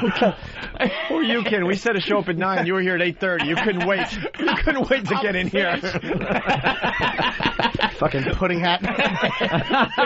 Coming in with my brand new hello everybody, pudding in the face. There you go. All right, I was watching Web Junk, and I saw your second clip show thing that they did, the best of. The best of. How long has the show been on? You've done 3 best ofs. It's a documentary. We've done 3 best of shows. I see Patrice going, welcome to Volume 3, the best of Web Junk. I'm like, the show just got on. The reason I exist on that show is because they have to have a reason to show the clips. Right. That's the only reason I'm there. I have to go, hey, folks, this is why. Yeah. And the ones they show again are ones that they can show again. Yeah. They can't just fucking frivolously show shit. I'm hanging by a thread. They had to go to they had to go to a top secret place in Alaska to go fish for a season's worth of new shit. Yeah, new videos. I love doing it, but it's just I don't think it's that the well is going to run dry? It's a shelf life Yeah. because they did a contest. Come on, everybody, give us a video. Send in, please. Bunch of idiots, motherfuckers are just uncreative. This country sucks. Come on, give us a video. Everybody pretends shooting this over their head and flying around, and it's like, oh, you fucking stink. Let's go to Mike. Mike, what's up? Hey, I heard Dice's side. He said that he's pissed that Opie flipped out the night at the Garden about Mancow coming out to announce him, and he said that you cursed out. You know, you were cursing and screaming in front of his little kids, and you disrespected his kids, and he doesn't. Oh, what a lie! He doesn't stand for that, and Mike, that was Mike. You know, one of the big problems that he had with you. Mike, there was a problem with Mancow because Mancow was invited to New York City, Madison Square Garden for the Dice Show. Okay, which that right there is a huge problem. We're arch enemies. The guy's a fucking asshole. And I don't even want to get into that part of it, okay? And then Mancow is on Fox and Friends announcing, because he knows it would get to us, and busting our balls saying that he's sponsoring Dice in New York City. I'm presenting Dice over here at Madison Square Garden. Shut up. So, obviously he could not be at the Garden. And we explained that to Dice, and we explained to it on air. It got heated a little bit. Here's what I would have to say. If he had a problem that day, why didn't he bring it up with us? We ended up having a relationship that lasted another 2 or 3 years after that thing, after that Garden show. Why didn't he bring it up when it was hot? But he could have brought it up when I was in L.A. hanging out in his apartment after he got kicked out of his house. When we were hanging out at Gold's Gym lifting. When we went and climbed the mountain, the stupid little molehill that he calls the mountain. Yeah, Want to climb the mountain? He's full of shit because he says that he confronted you about it. He called you out. He said you want to go at it or whatever. Then he said, you pussy didn't do nothing. And Anthony tried to intervene, and he said he put your ass down. Right. See, that tells how much bullshit it is right there. Because I don't get involved with anybody. I was fucking drinking. He's bullshitting about that part. Mike. But did you see what he looks like? He looks like a mess. Well, his fucking head is receding back. He's got an 8 head. I kind of feel sorry for him that he had to go down that road, but, He is starting to look like Don Rickles. Hey, you hockey puck. Huh? But it's all about the love, people. He's wearing those fucking weightlifting gloves. Like, what the fuck is... Well, weightlifting gloves on stage. That's great. I might do comedy. I might just work out. You can watch me. Jake off. You know what he says is really ridiculous, that he made you guys popular in New York. You were nothing until he started doing your show. Like, what the we fuck? did great radio with the guy, but we were very successful before Dice came aboard. We don't have to defend that. And as far as this confrontation that I swear to you never happened, after the Garden show, he grabbed me. He's like, "Come on!" And we walked in the middle of Madison Square Garden. It was completely empty after the concert let out, and we're taking pictures together. Can I kiss you on the mouth? And he had tears in his eyes. He goes, "You don't understand how important this was to me that my kids were able to see me at Madison Square Garden, because the first time I did it, they were either too young or not even born." I don't know exactly what he said about that, but they obviously weren't, around or big enough to appreciate it. And then we had a relationship that lasted easily 2 or 3 more years after that. Every time I went to L.A., I hung out with him in the Comedy Store and all that. Remember, he wanted to help you decorate. Yeah, you know what? He's full of shit because he says from day one he thought you were an asshole when he met you guys when you came in the studio. It's so easy. Obviously, he's Dude, Mike, it's so easy to say Opie's an asshole, but you know what? He knows that's not true. He sent flowers to my dad's wake. The guy's ridiculous. I don't know why he decided to turn. I guess he's desperate to get his name back up there and attempt to go, get back on top. Oh. Because all he was doing on Howard was trashing us to sell a few extra tickets at Governor's. That's pathetic to me. Well, I think he's trashing you guys because he knows Howard hates you, and I think he's just trying to kiss Howard's ass now to be back on his show, get on his good side. We were in his apartment in L.A. We went to the grocery store, and everyone was recognizing him after we went to, Gold's Gym. I was out there for a while, so I hung out with him all day. And then we're at his apartment. He's making, it's pretty funny, actually. He's making, chicken stir-fry for me and stuff. And then we're sitting around talking about his family, his kids. And he's showing me, videotape of this reality project that he was doing at the time, which honestly was really good, but no one picked it up. But it was really, really entertaining and fun. Because he's burnt every bridge. And he was asking me, what I thought of it and all that stuff. What do you think? So, you hear? So all right, guys, punch it out. I honestly don't know why he turned, but he did, and, good luck to you. Good luck to you. It's like a mad dog. He just turned, and we shot him in the head. He's done. Dead Anyway, to us. Alan, what are we plugging today? I guess I'm still plugging the book. I don't know, Story of the Beastie Boys. The skills to pay the bills. Story of the Beastie Boys. And we got into this last time. You don't watch American Idol? I don't watch American Idol. I got too much going on. They were doing this whole Too much going on. Thanks. Make us sound like we got nothing going on. Well, you're a music guy. You got no DVR? I'm a music guy. I don't think that's got anything to... You might be able to write something about it. Hard to look at American Idol as a music story. You don't think there's one... a freak on the fluke chance that one person might actually be talented on that show. If one person's good, we'll find out about them. One way or another. They're gonna. They're all getting not a shot, big Clay Aiken fan, are you? Look, I can't. It is. It is what it is. It's it's a contest. Clay Aiken's going to be a footnote in music, and Ruben, I don't think so, man. Ruben's going to be a footnote. Ruben is, and the black ones are. What is that? Because it's a black-white thing. It's always a black-white thing. Well, hey, we won't make it one. Hey, you know what? Everybody gonna do good, you motherfuckers. It don't exist. Try to make me Mr. Black and White, but I'm just telling you, Ruben's in deep shit. Clay Aiken was out to... He was doing what he was... Listen, motherfuckers, the show is fucking rigged so that black people can't really succeed on the fucking show. Really? It's despicable. Come on. But how do they win First of all, then not... How the fuck do you have... What's her name? Priceless? Mandisa? No, that bitch, come on, you know that. As a white man, you gotta watch that shit go, that was fucked up. That was fucked up, but I think that's because you split the black vote.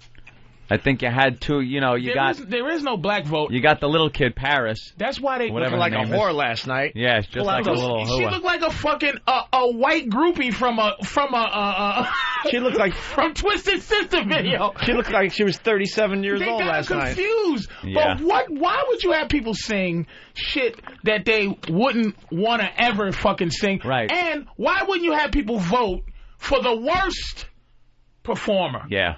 Not the best, because if the best, you're always going to have more white people fucking voting. There's more white people. So they're going to vote for the best. They're going to vote for who they want. Would you like us to move somewhere? No, I'm just saying, leave the vote country. for the worst so that Mandisa would never be in the fucking bottom 3, right?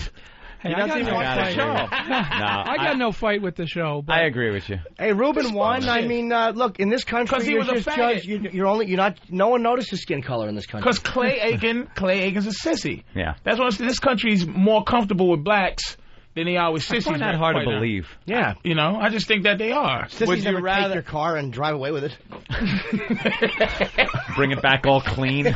I never had a fucking gang of sissies chase me into traffic and fucking... Oh, yes, you have. No. They just were dressed like women. One took my glasses. Snatched the glasses off your head, yo.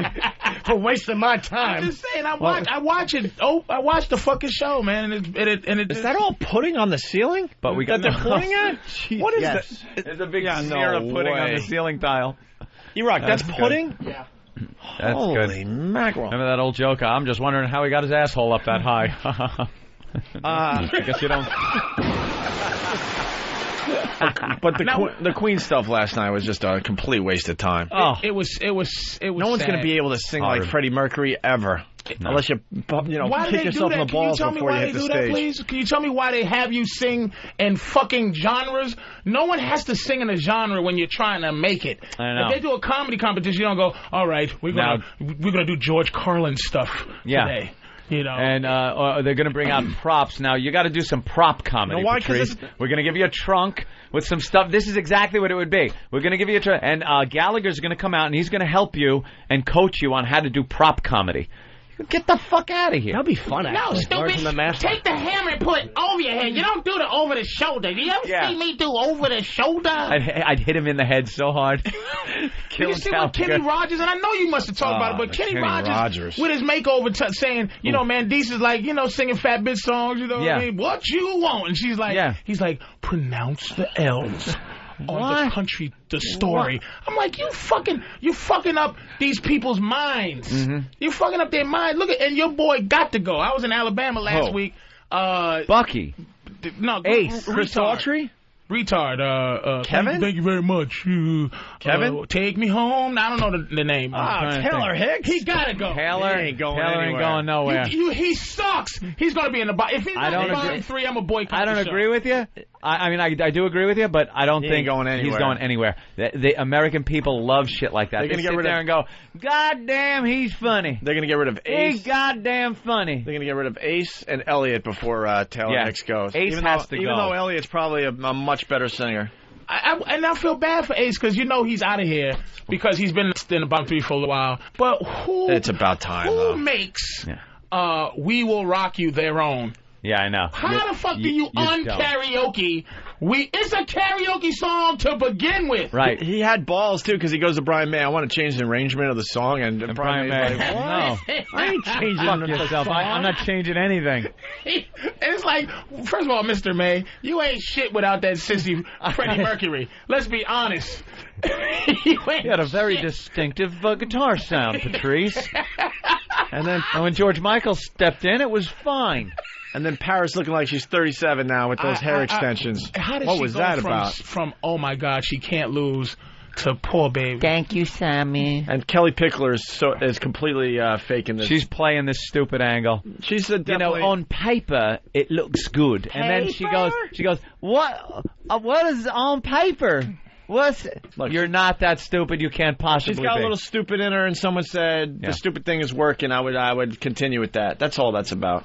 Yeah. You don't know what on paper means? Work the stupid angle. See, it's but working this is for why you. this is not a music. I mean, that's the thing. Like, everything they've achieved is amazing, but it's all, But now you get somebody who looks like what? How do you play the voters? How you doing? That's cool. That's TV, and they're killing everybody. But isn't that what music is about? The image that the person has. There could be some of the best singers in the world, farming somewhere in Nebraska, and they'll never get the chance to show themselves. Yeah. And it is about personality, how you present yourself, how you look, how you act on stage, if you can relate with a crowd. Like that guy, Chris, is really a great singer. This guy's voice is amazing.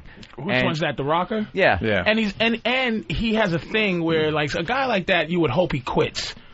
Just leave the show and sign with somebody. He has a thing where he just seems professional. He has a movement that, like, he's a pro, American Idol's protected against that these days. I bet you can't quit the show at all. They've already signed. I think once you get to the top 20, they all have to sign exclusive deals. One of the seasons, someone did quit because they knew they were better off if they quit. Yeah, who was that? Exactly. No, you're right. Is that the guy that was banging Paula Abdul? No, it was another Puerto Rican kid with a cat, the different kid from New York. Yep. Hey, hold on a minute. We got to say we can't let a big star wait. Dennis Leary. Hey guys. How are you, buddy? I'm all right. How you doing? Can I? I was just it's Opie talking. I was just on vacation, and I got to admit, I'm the last person to see Ice Age. I finally saw it, the original. Get out of here. You're not the last person. There's plenty of people out there that need to go to see this movie. No, he's talking about the first one. $120 million. Dennis.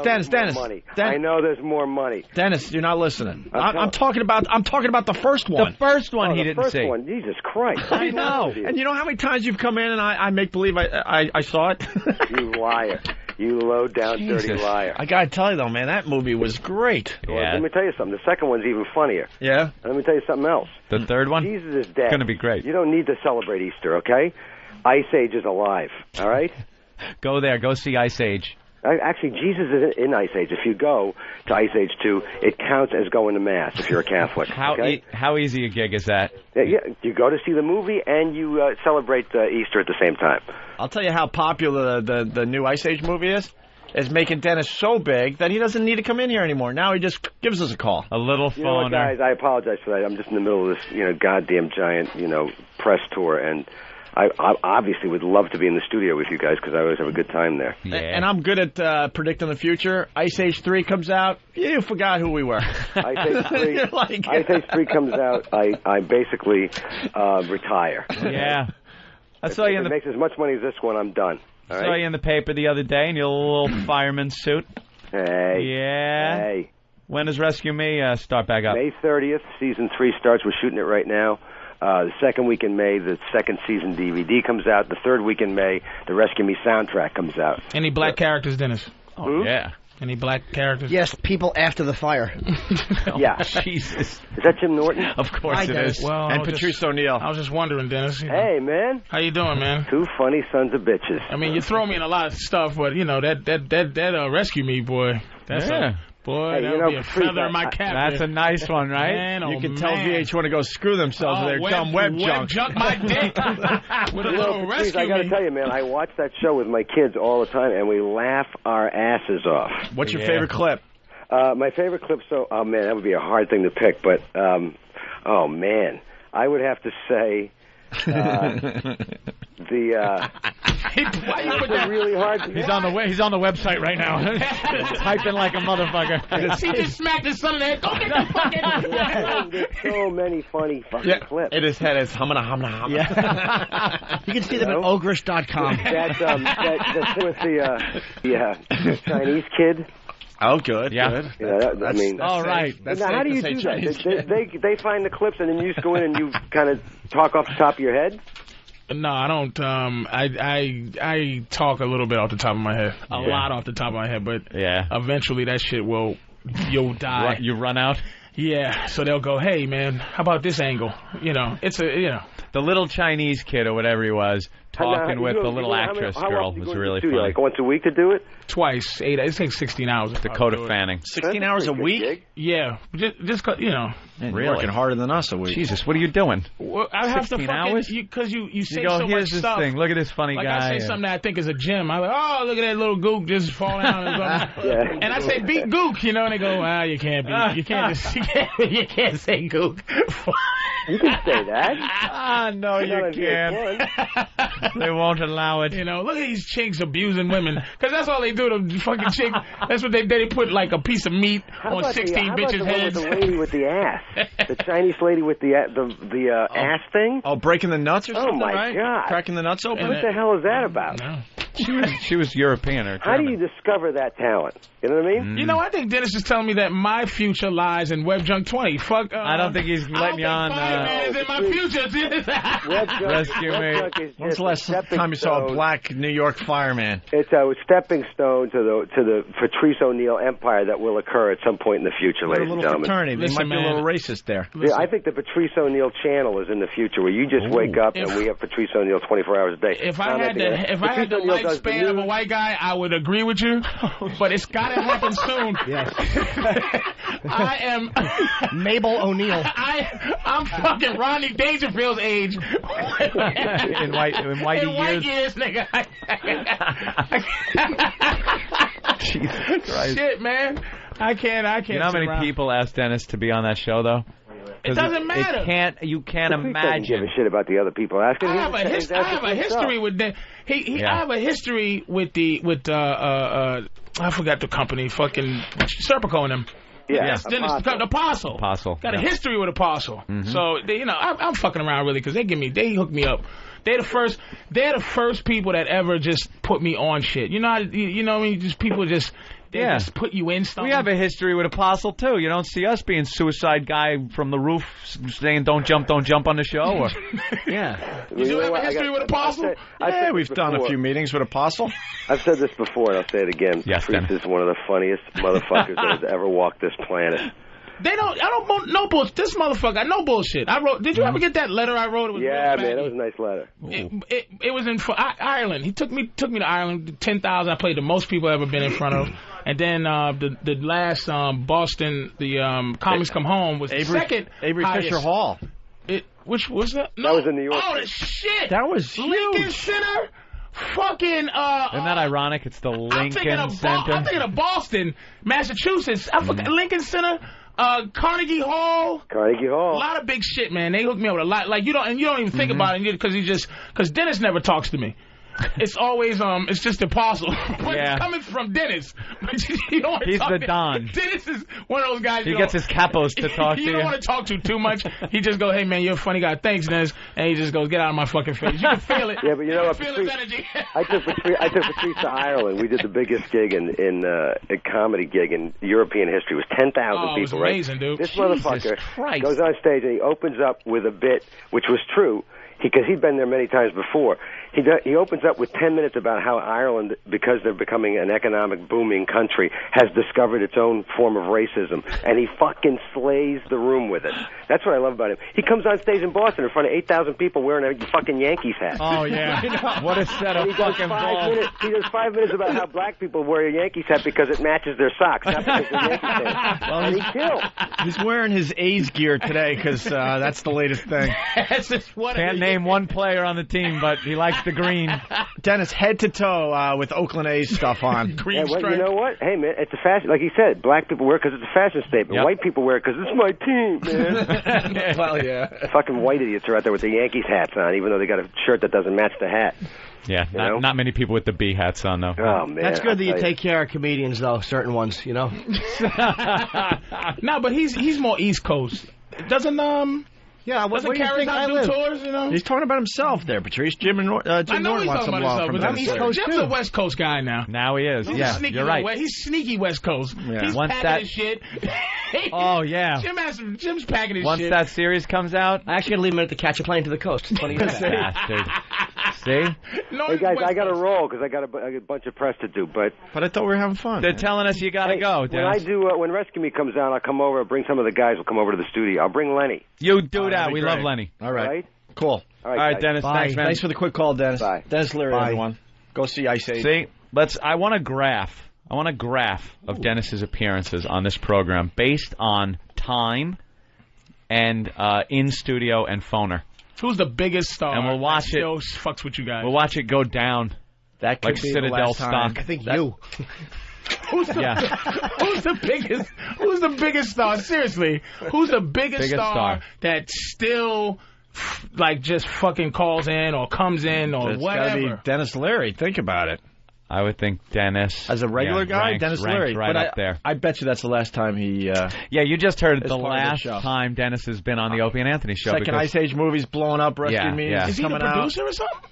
What? Is he the producer of Ice Age? I'm sure he got a great Those a nice deal to cartoons come back to do are a second a one. fortune for the voice people, and it's no work. I would love to just stay and I'd quit comedy if I could just do voiceovers. Would that be great? It's the greatest. Hey, what do you say we go down the valley and try to go this way?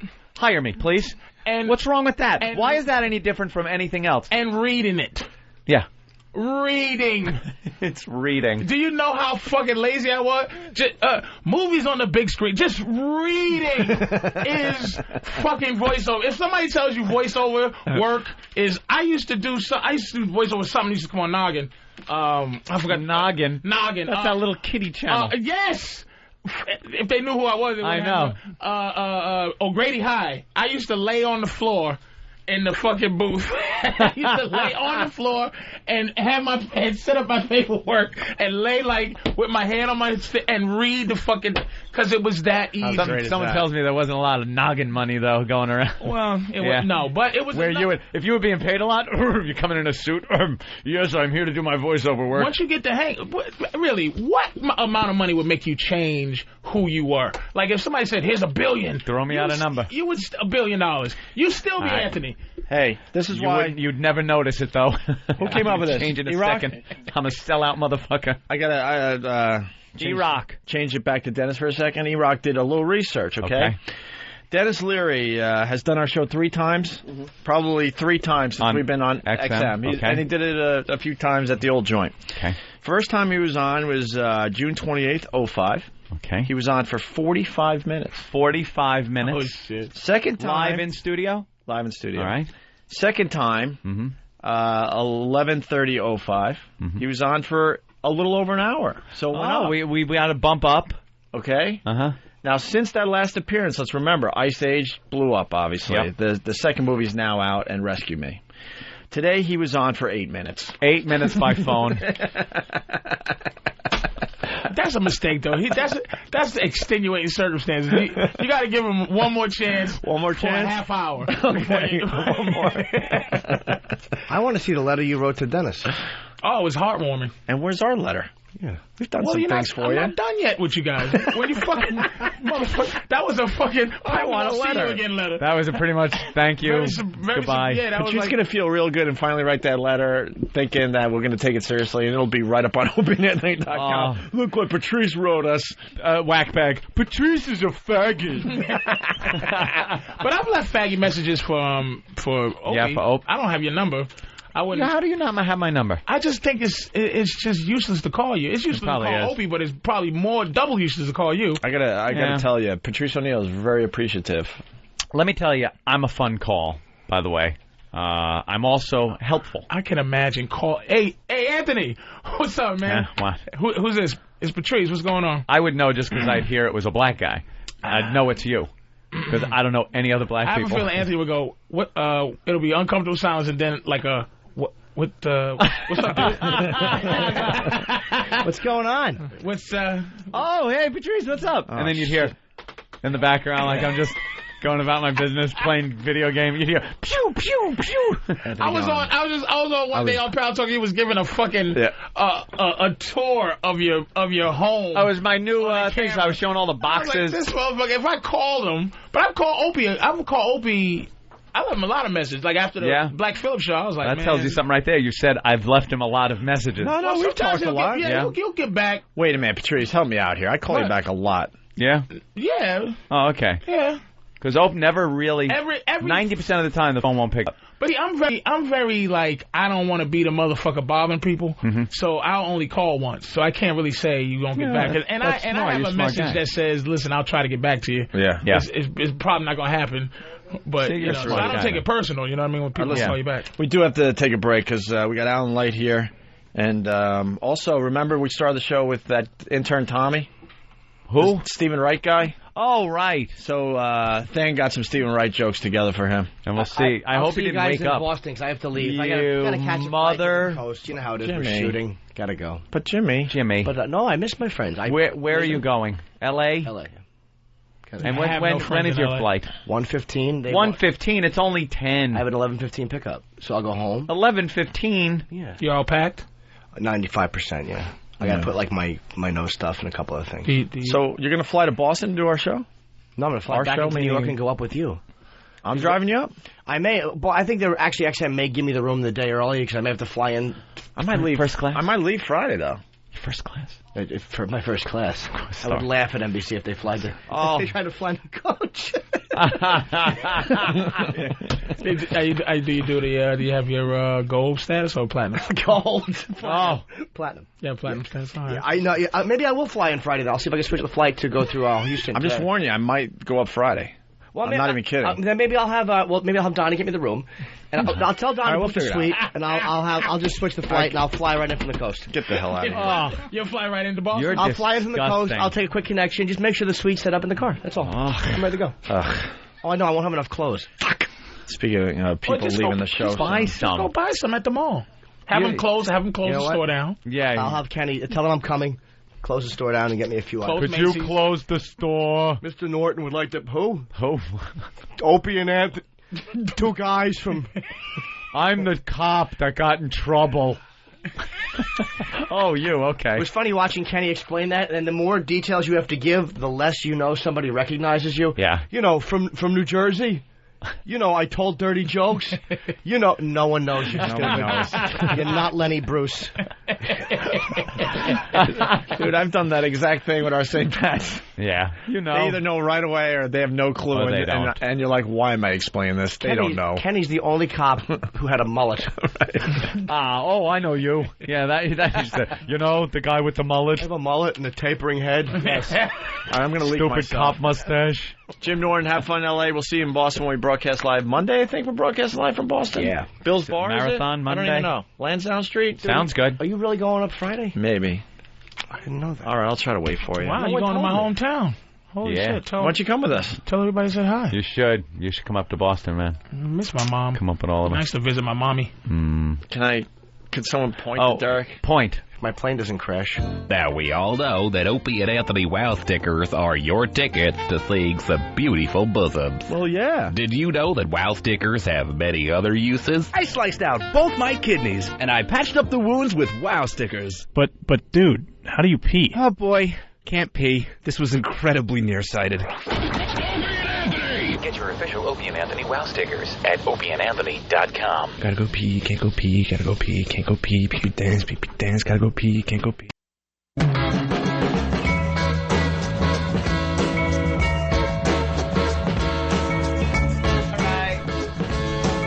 I banned you before, motherfucker. You're checking out the Opie and Anthony program. You are so banned, you stupid cocksucker. You are so banned. Anthony's in a mood today. Patrice O'Neill in studio. He's going to do the rest of the week with us, and we couldn't be happier. Alan Light in studio. Stones playing behind us. They censored the Stones in China.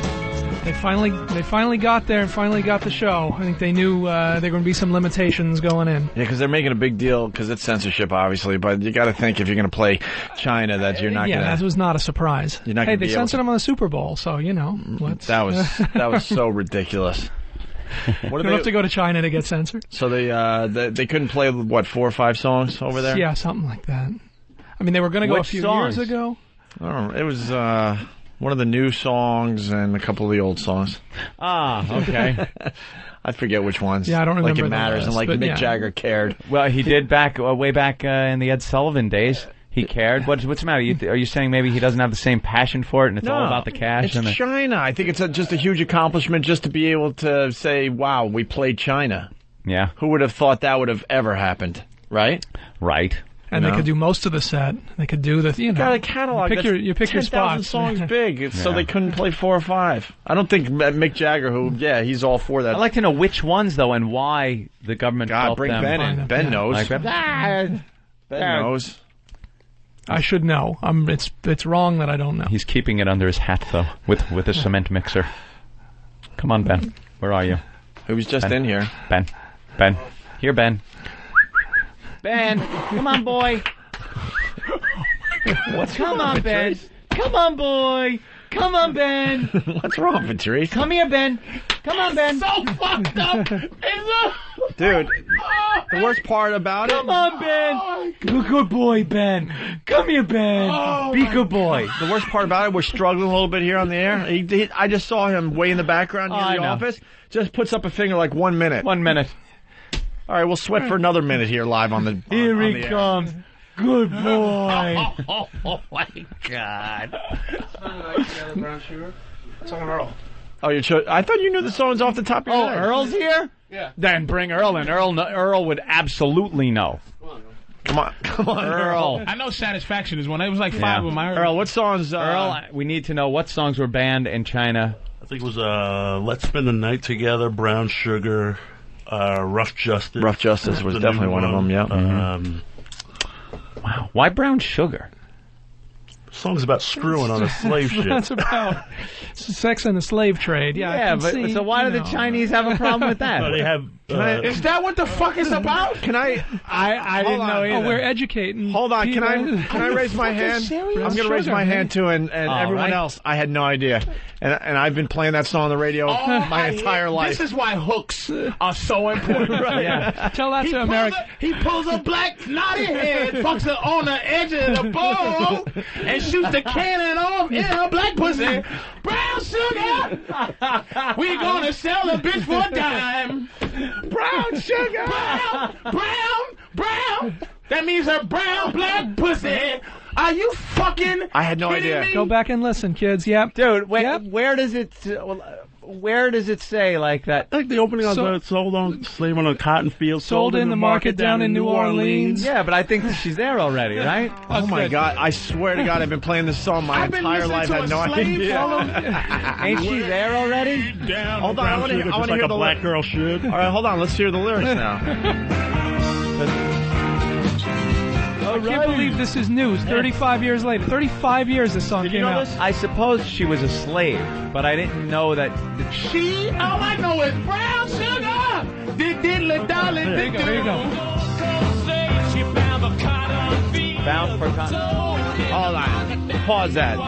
Mick Jagger wasn't brave enough to sell that lyric, though, man. That's the first time I've heard it that way. What? He kind of slave, bound for a cotton field. So she's on her way. She's bound for a cotton field. Sold in the market down in New Orleans. But he didn't, really pronounce it that well. Yeah. Because this was what? This came out in the 60s. 1971. 71, okay, so. I don't know. 35 years, and we're still... Listen in again.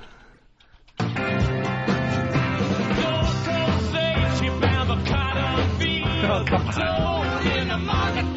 That you hear.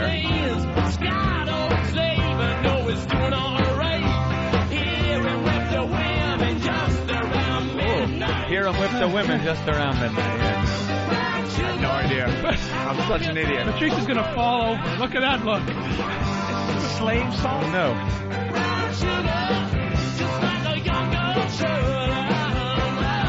A young girl should? What happened? I don't know. He's whipping her, and then she's dancing like a young girl should. What should? What? He got her to behave.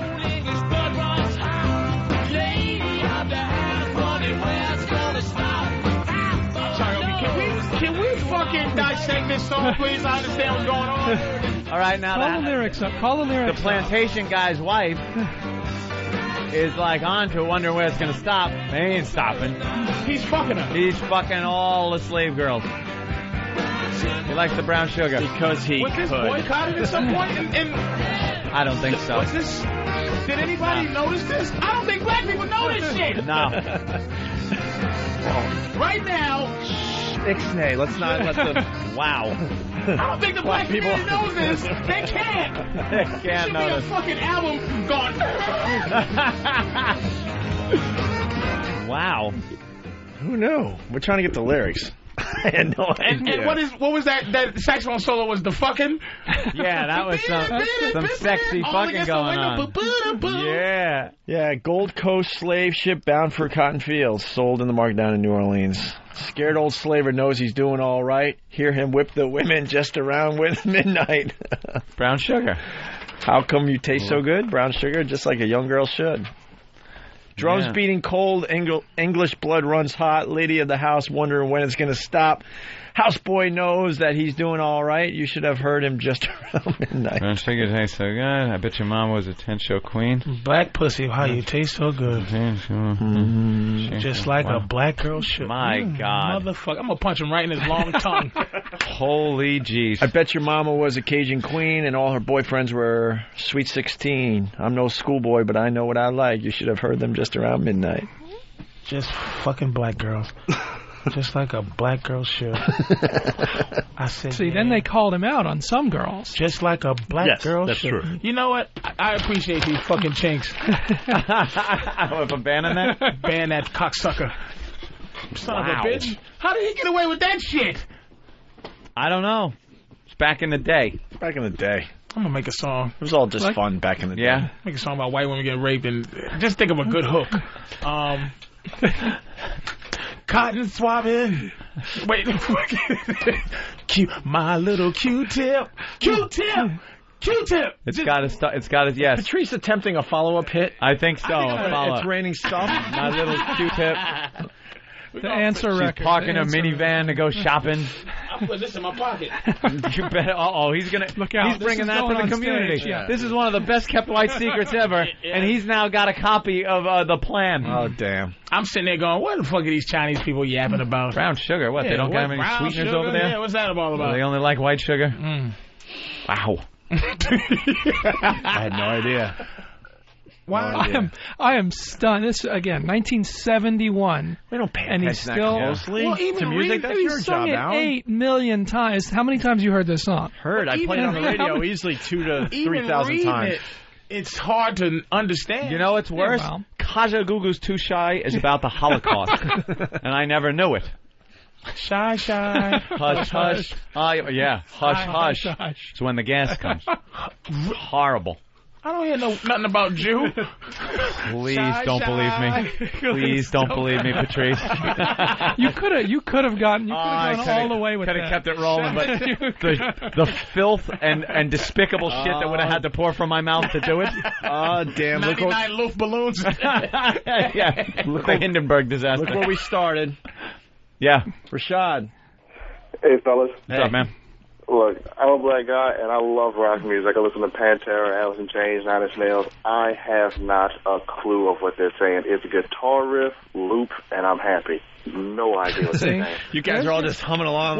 There's your American Idol. There's the lesson for American Idol right there. What do you call it? I lost it. Not the riff, but the hook. The hook. Yeah. I'm not do. And that'll do from New Orleans. New Orleans. That's where music comes from. Little black niglet. Did he just say niglet? Little fucking ass. Huh? I don't know what he said. Brown sugar. Fucking ass. Motherfucker. The words are put together in a way that it sounds like one big word. You know? So you really don't realize what he's saying there in the first thing. Lesson number one. Go, you're bound for Cotterfield. What? You're bound for Cotterfield? Motherfucker. You're bound for Cotterfield. Rohoa should be as clever. What is the motherfuckers? What's the Rohoa? The white motherfuckers, they should just be clever. They can sing all the fucking songs they want. Any racist stuff you want as long as you make it string it out into one word. Can you... Did you know it was I had no idea. No clue. Rashad, thanks for the call. I thought it was just about... I knew it was about banging black chicks. That's all I knew. I figure he likes the brown sugar. I had no clue. He's beating them. They're dancing. Making them dance. I didn't even know the hook slave was about ship a black is girl. involved. Yeah. First line. That's why Gold people- Coast slave ship. That's why people thought he was evil, thought he was the devil. That was his. That's his thing, right? That was his Jagger. That was his. My People goodness. hated Mick Jagger at one point. Oh, he was. He was the scare. He was the bad boy.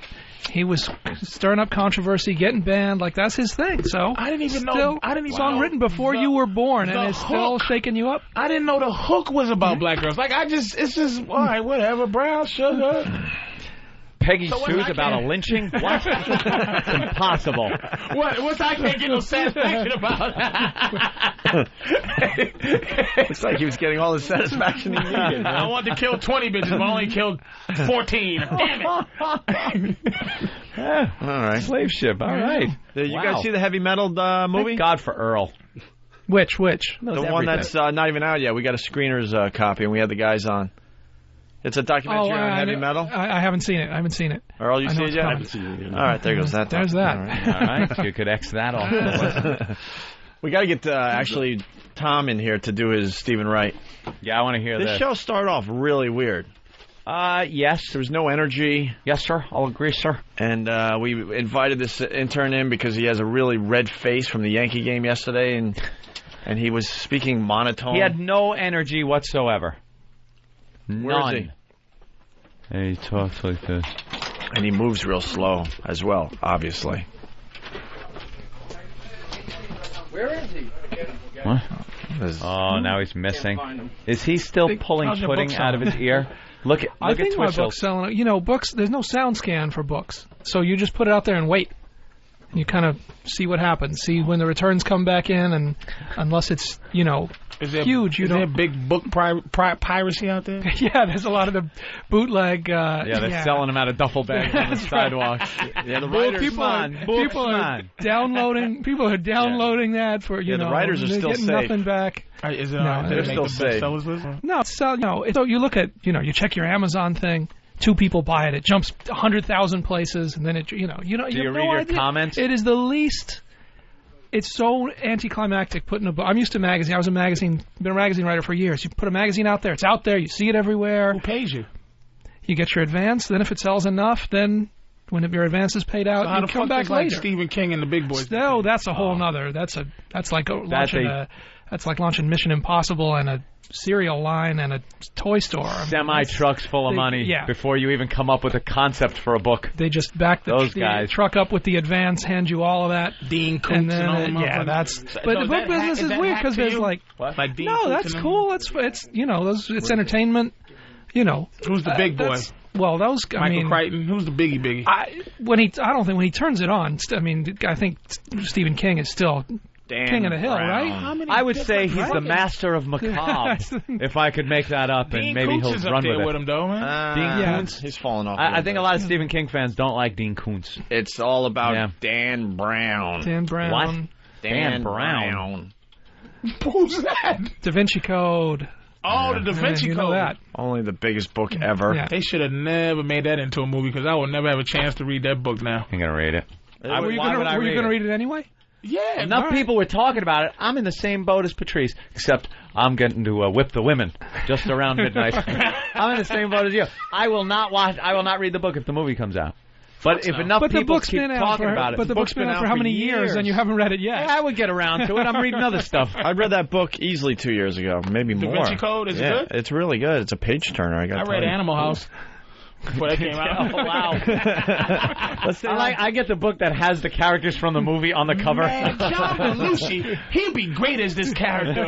Let's say hi to Lady Trucker. Lady Trucker. Hey, how you doing, Patrice? Hello, ma'am. I got a hook for you. Peanut butter on cracker. Oh. For your brown sugar answer for song. my answer song. answer, yeah. I gotta figure that out. I'm gonna write it. All right. I'm definitely gonna fucking write it. Yeah, Fuck that. that's one to write. A follow-up hit, It's Raining Stuff. Here he is. Good luck. Here he is. He's got his own entrance music and everything. It's the Jurassic Park music because of his short little arms. He's got little T-Rex arms. Notice that. Well, yeah, you wouldn't have been. He hides it with really big cruelly pointed shirts. it out. He's like the T-Rex. Actually, they don't really look short today. No, it's the shirt. Because the shirt goes down pretty, like... Most people's arms, I think, dangle almost to their kneecap. Their middle finger almost hits their He kneecap. can scratch his titties without bending anything. Your mama. What are you auditioning? Motherfucker. That is a bit, Your dude. mama. All right, we get it. Does anyone notice? Do you unless really need people a show point it out? about it? I watched can't 7 believe that seconds of that fucking crap show. is on MTV. Maybe 8 seconds. Your of it. mama. Oh, with that corny, evidently a sissy dude. Oh. Wait, No, not Nick Cannon. The fucking the dude for Your Mama. from the '70s show, right? Oh goodness. No, gracious. was it? I don't know. Yes, the Indian. Tom, how are you? Pretty good. How are you? See, that's all he gives us.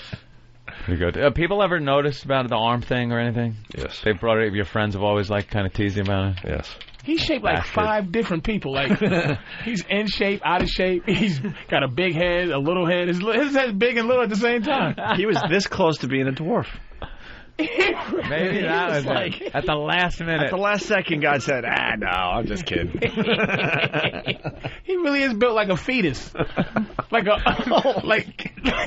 you can see his fingernails. He really is built like the second trimester. Your mama. Your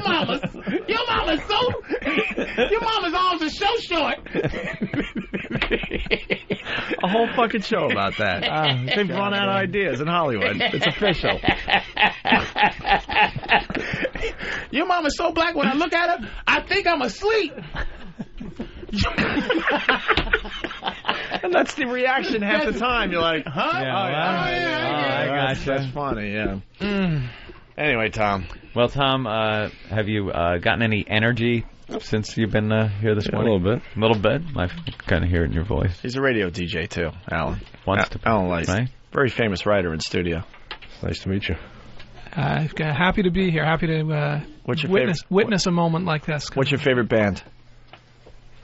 I'm more into hip hop, but that counts. Other than that, Too short. Motherfucking too short.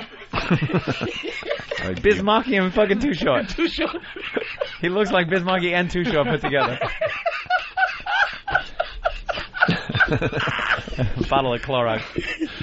I guess like in terms of hip hop, probably D Block, and for rock, probably Linkin Park. Nice. All right.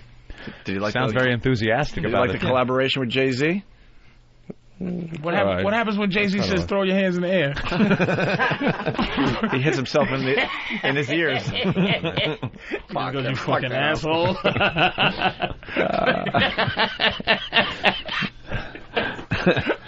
All right, so we noticed that he sounds a lot like Stephen Wright with his monotone delivery. So we just wanted to hear a few of the classic Stephen Wright jokes done. Yeah, we highlighted the better ones for you there. Made it real easy for you, Tom. All right. Yesterday, I parked my car in a towaway zone.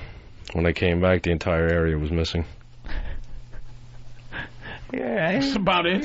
Kind of sounds like the guy. That's about how he does it. This is almost like your mama.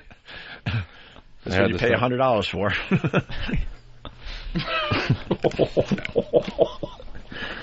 I had to stop driving my car for a while. The tires got dizzy.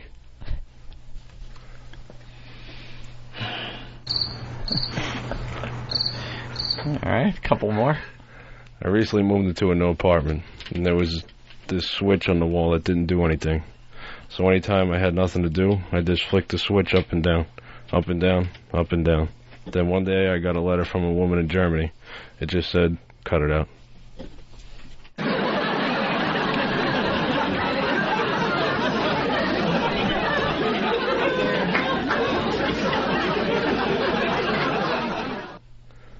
I put instant coffee in my microwave oven and almost went back in time.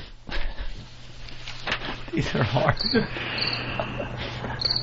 How come when Stephen Wright does it, people laugh? I think it's visual, too. Gotta be, right? Because when you just read them or hear them... Because it sounds just like Steve. Sounds like him. But I'm like, oh, no, is Steven not funny? It can't be. Maybe Steven's not funny, but... Oh, he's funny. Turn him on and get a chuckle. Fuck me. Yeah, of course he's funny, but what the fuck's going on here? All right, a few more there, Tom. It's a weird experiment here. I saw a man with a wooden leg and a real foot. Maybe he's not delivering it exactly like... Read that one again. But Well, Steve what goes, would- Nothing can make that one funny, Patrice. No, you I saw know... a man with a wooden leg and a real foot. Yeah. See, it's like he's not reading it with the timing of It's Steve. all the ingredients to a cake, but they're not mixed right. It's Just a like his beat. body. All right, It's all here's- the parts you need, but they're just not put together right. This next one, read. You know what beat is? You know what they say when you get beat? Of course you do, right? Okay. So just do the I met thing with a beat, and just wait a beat, and then do the last thing, the punch. See if that's Stephen Wright. I met her at Macy's. She was shopping. I put Slinkies on the escalator. I was put... Oh, wow. Yeah, it gets even worse when you miss a word. Dennis Leary's not calling you anytime soon to read. No. Some people think George is weird because he has sideburns behind his ears. I think George is weird because he has false teeth with braces on them. George is a radio announcer, and when he walks under a bridge, you can hear him talk. You what? You can't hear him. You can't hear him talk. Yeah, see, because you drive under a bridge. And wow, you are leaving out the most important word. In the past two, he's left out the most important word. But he's doing pretty good on them long ones, though, because I'm like, what the fuck? Some short ones. I bought some batteries, but they weren't included, so I had to buy them again. That's Stephen Wright. That's Stephen Wright. That is him. It's funny when Stephen Wright says it. What? I don't get it. Maybe Stephen Wright is brilliant.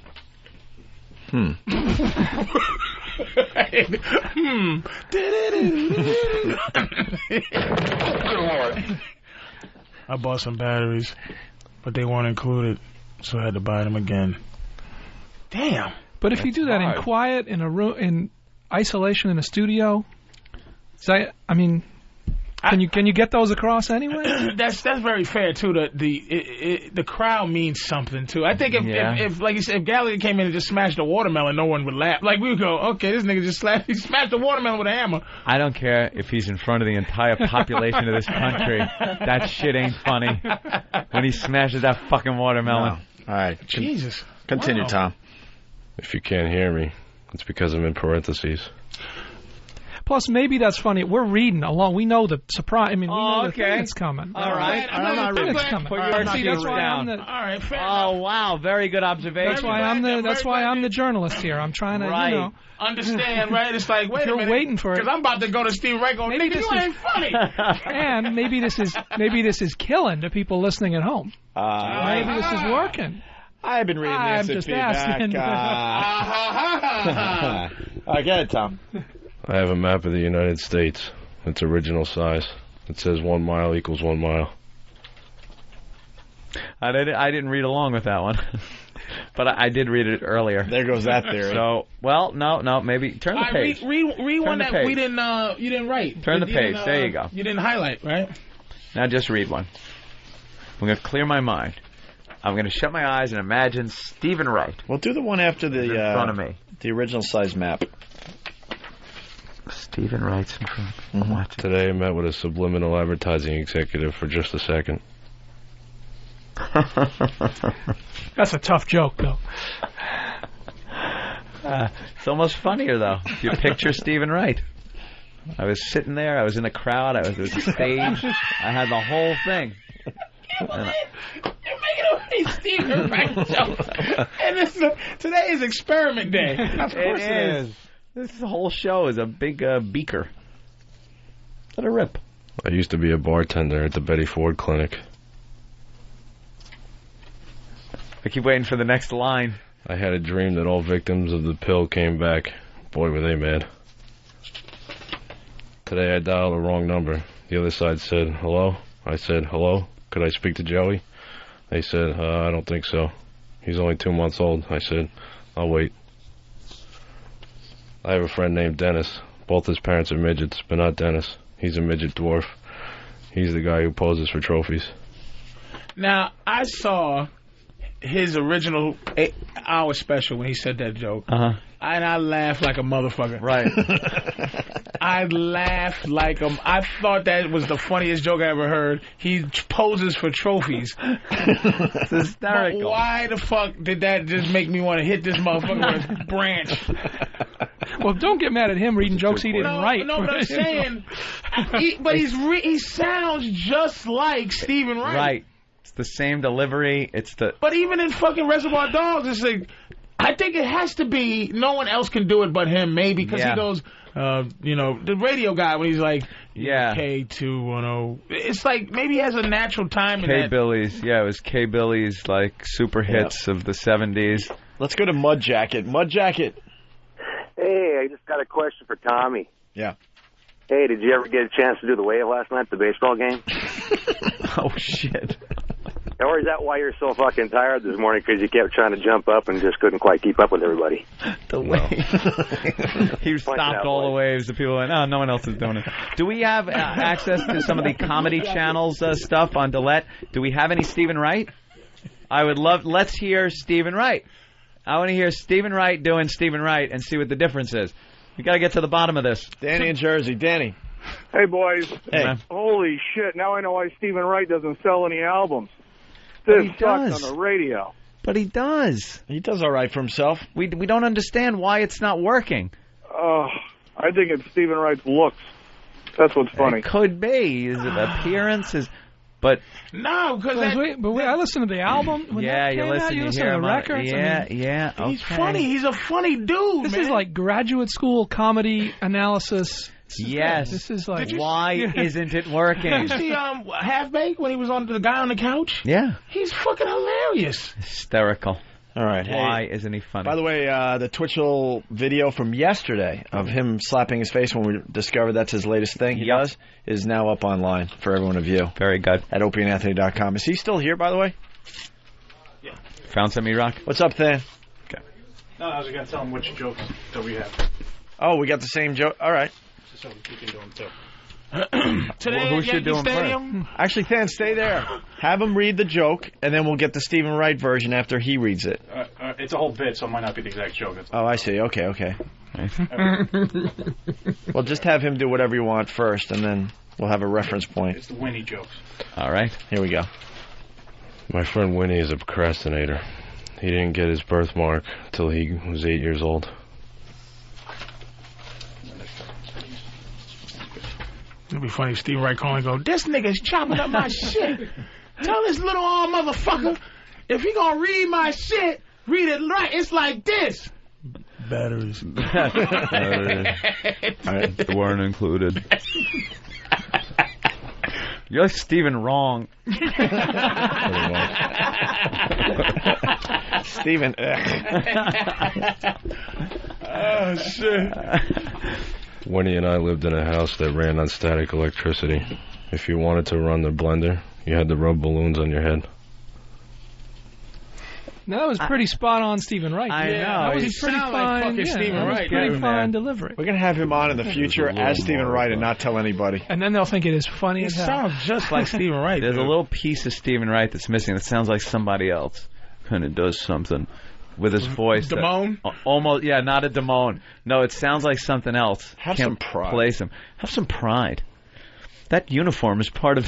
Might be him, right? All right, are we going to listen to the real Stephen Wright now? Is that? Yeah, let's listen to some real Stephen Wright. See if it's funny. For a while, I lived in Vermont with a guy named Winnie. We lived in a house that ran on static electricity. See, he ain't Wanted getting to cook nothing something, either. we had to take a sweater off real quick.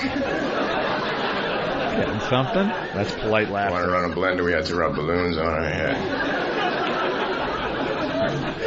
I thought I was a procrastinator until I met Winnie. Winnie got a birthmark when he was 8. We heard these. All Winnie did all day was practice limbo. He got pretty good. He could go under a rug. People come over and say, "What's that?" I said, "That's Winnie." About 6 months after we were living there, I looked outside my window and I saw a bird wearing sneakers. It had a little button on it that said, "I ain't flying nowhere." He has a different inflection too on some. Yeah, up and down. He's not straight monotone. It's not just monotone. I don't know if that helps, but he does have a different delivery. All right. Thanks, Tom. Holy shit. Job well done. There you go. How did you get the headphones off? Would that help? He need help reaching the doorknob. He's too high and too low for the door. Where's his music? Yeah, where's his music? He doesn't leave, Derek? Oh, Derek. Yeah. I love that music. Yeah. Twitchels, come on in here. Stephen Wright. That was interesting. All right. Here comes Learned some Twitchels. things today. Brown sugar.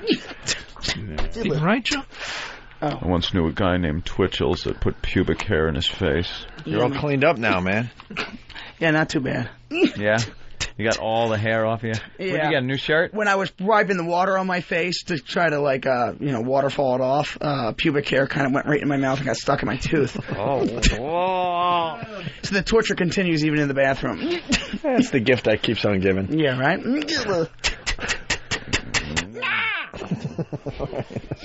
Pterodactyl. He's like, did that sound like one of the Beastie Boys? Sample. It's a sabotage. Here's a little story.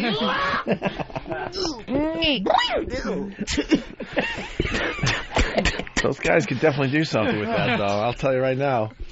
It was fun. I had a good time. Yeah. Yeah. You cleaned up, which is good. Absolutely. That's what I was going to say. All right. What would Stephen Wright with Tourette sound like? Bring.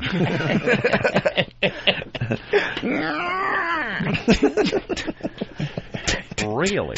I was pulled over for speed, and the officer said, "Don't you know?" I replied, "Yes, but."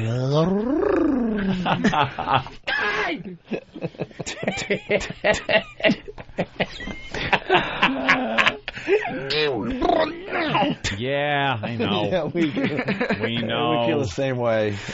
So get the plug in for the comedy show there, Twitchels. Well, it's going to be tomorrow night. It's the premiere of the Short Bus Comedy Tour at the Laugh Factory in Times Square. It's a 9:00 show. It's going to be a really hot show. I'm really excited about it. And it's our first time doing the Short Bus Tour in New York City. Tomorrow, 9:00 at the Laugh Factory. And you got some coverage? Yeah, on Monday, as soon as I got back from the Tourette's conference, I did a show called Your Morning on CNN8. They're an Emmy Award-winning morning show that reaches from Maine to Virginia. Emmy Award-winning. I say that because every show is from Maine Award-winning. Exactly. And I was so nervous because that's when I just won. Well, that's just when I got back from the conference. From Maine to Virginia sounds impressive, but how wide is it? If it's like 2 feet wide, that's not that impressive. Well, it was Monday, so that was right after I got back from the conference. And I've been on the show a couple times before, and it never really had been that bad. Usually I was able to control it while doing the interview, because like a 5-minute interview. And all the Short Bus guys were there, and it just went ballistic. I just couldn't help it. And the girl who interviewed me, the reporter, her name's Connie Cola, and she's been really good with it before, but I really think I made her feel uncomfortable this time. All right, let's listen in. When I first started doing comedy, I met Tim Grill, as you could tell, Tourette, you have good days and bad days. Sure. And, when I first met Tim and I said, what do you have? He said, I have spina bifida, and we were on the same show together. So I said, you know what? It would be a great idea to put a tour together, some type of show featuring all comedians with disabilities. Right. And I heard so much about Mike Cateo. He's been doing the scene in New York for so long, and it's never been done before, and I figured this would be such a good idea. That's the Dunkin' Donuts coffee talking. Just kicking in now, right? Yeah, that's exactly. That's Dunkin' Donuts with Tourette. Nothing to do with Tourette. Yo, right there, buddy. Yo, give me a little back massage here. Oh, God. Wow. That poor lady. We got more. I always have people who say to me, they say, oh, you have Tourette's? Oh, yeah. I'm so sorry. Things like that. But you know what? The point is, we're doing this because we want to spread awareness and have a good time. You can never take yourself too seriously. And, that's the whole point of this comedy tour. It's not, making fun of the characters of any, not making fun of the people who have disabilities, because we are people with disabilities. We're saying be yourself, and it's okay to be yourself. Yeah. Be yourself. He's really fun to take to church, isn't he? He's the only guy who gets road rage. Holy Spirit. He's the only guy who gets road rage on a train. Wow. Road rage. He's the only guy that gets road rage.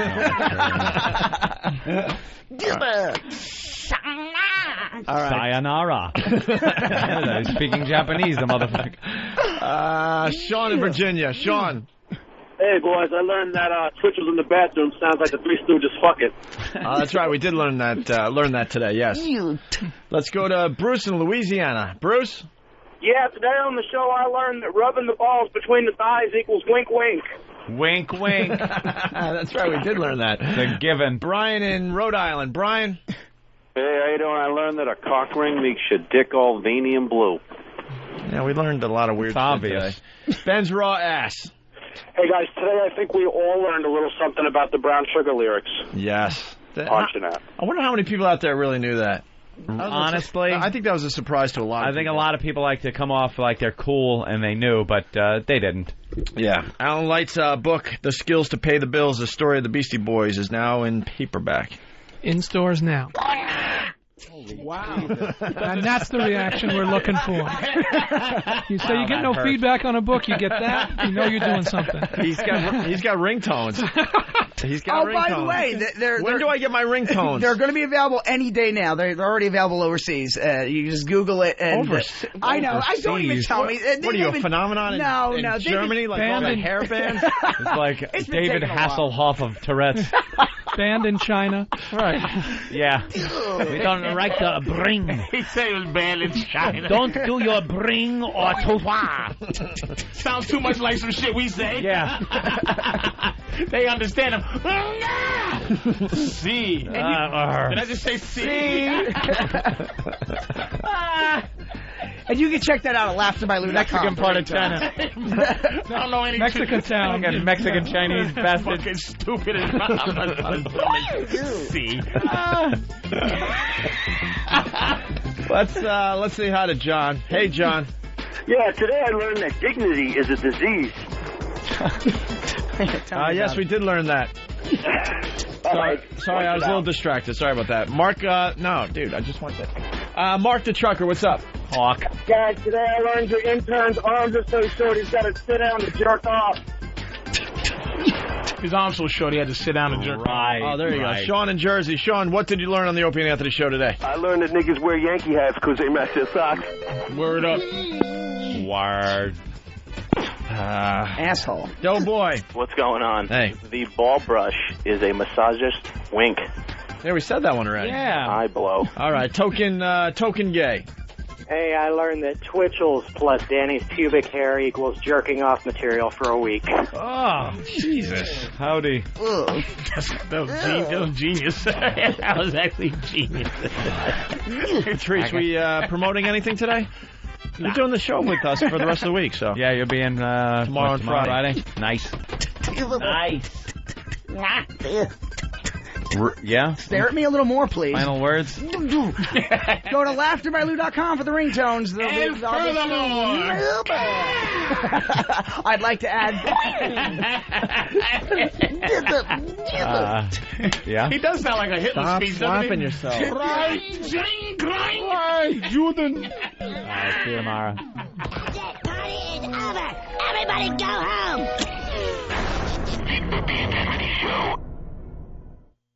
There are two type of poker players in the world, winners and losers. And unless you're winning all the time, well, you might want to head over to Bodog.net. That's BODOG.net. Bodog going to help you understand how to win at poker. And who doesn't want to be a winner? Bodog will help you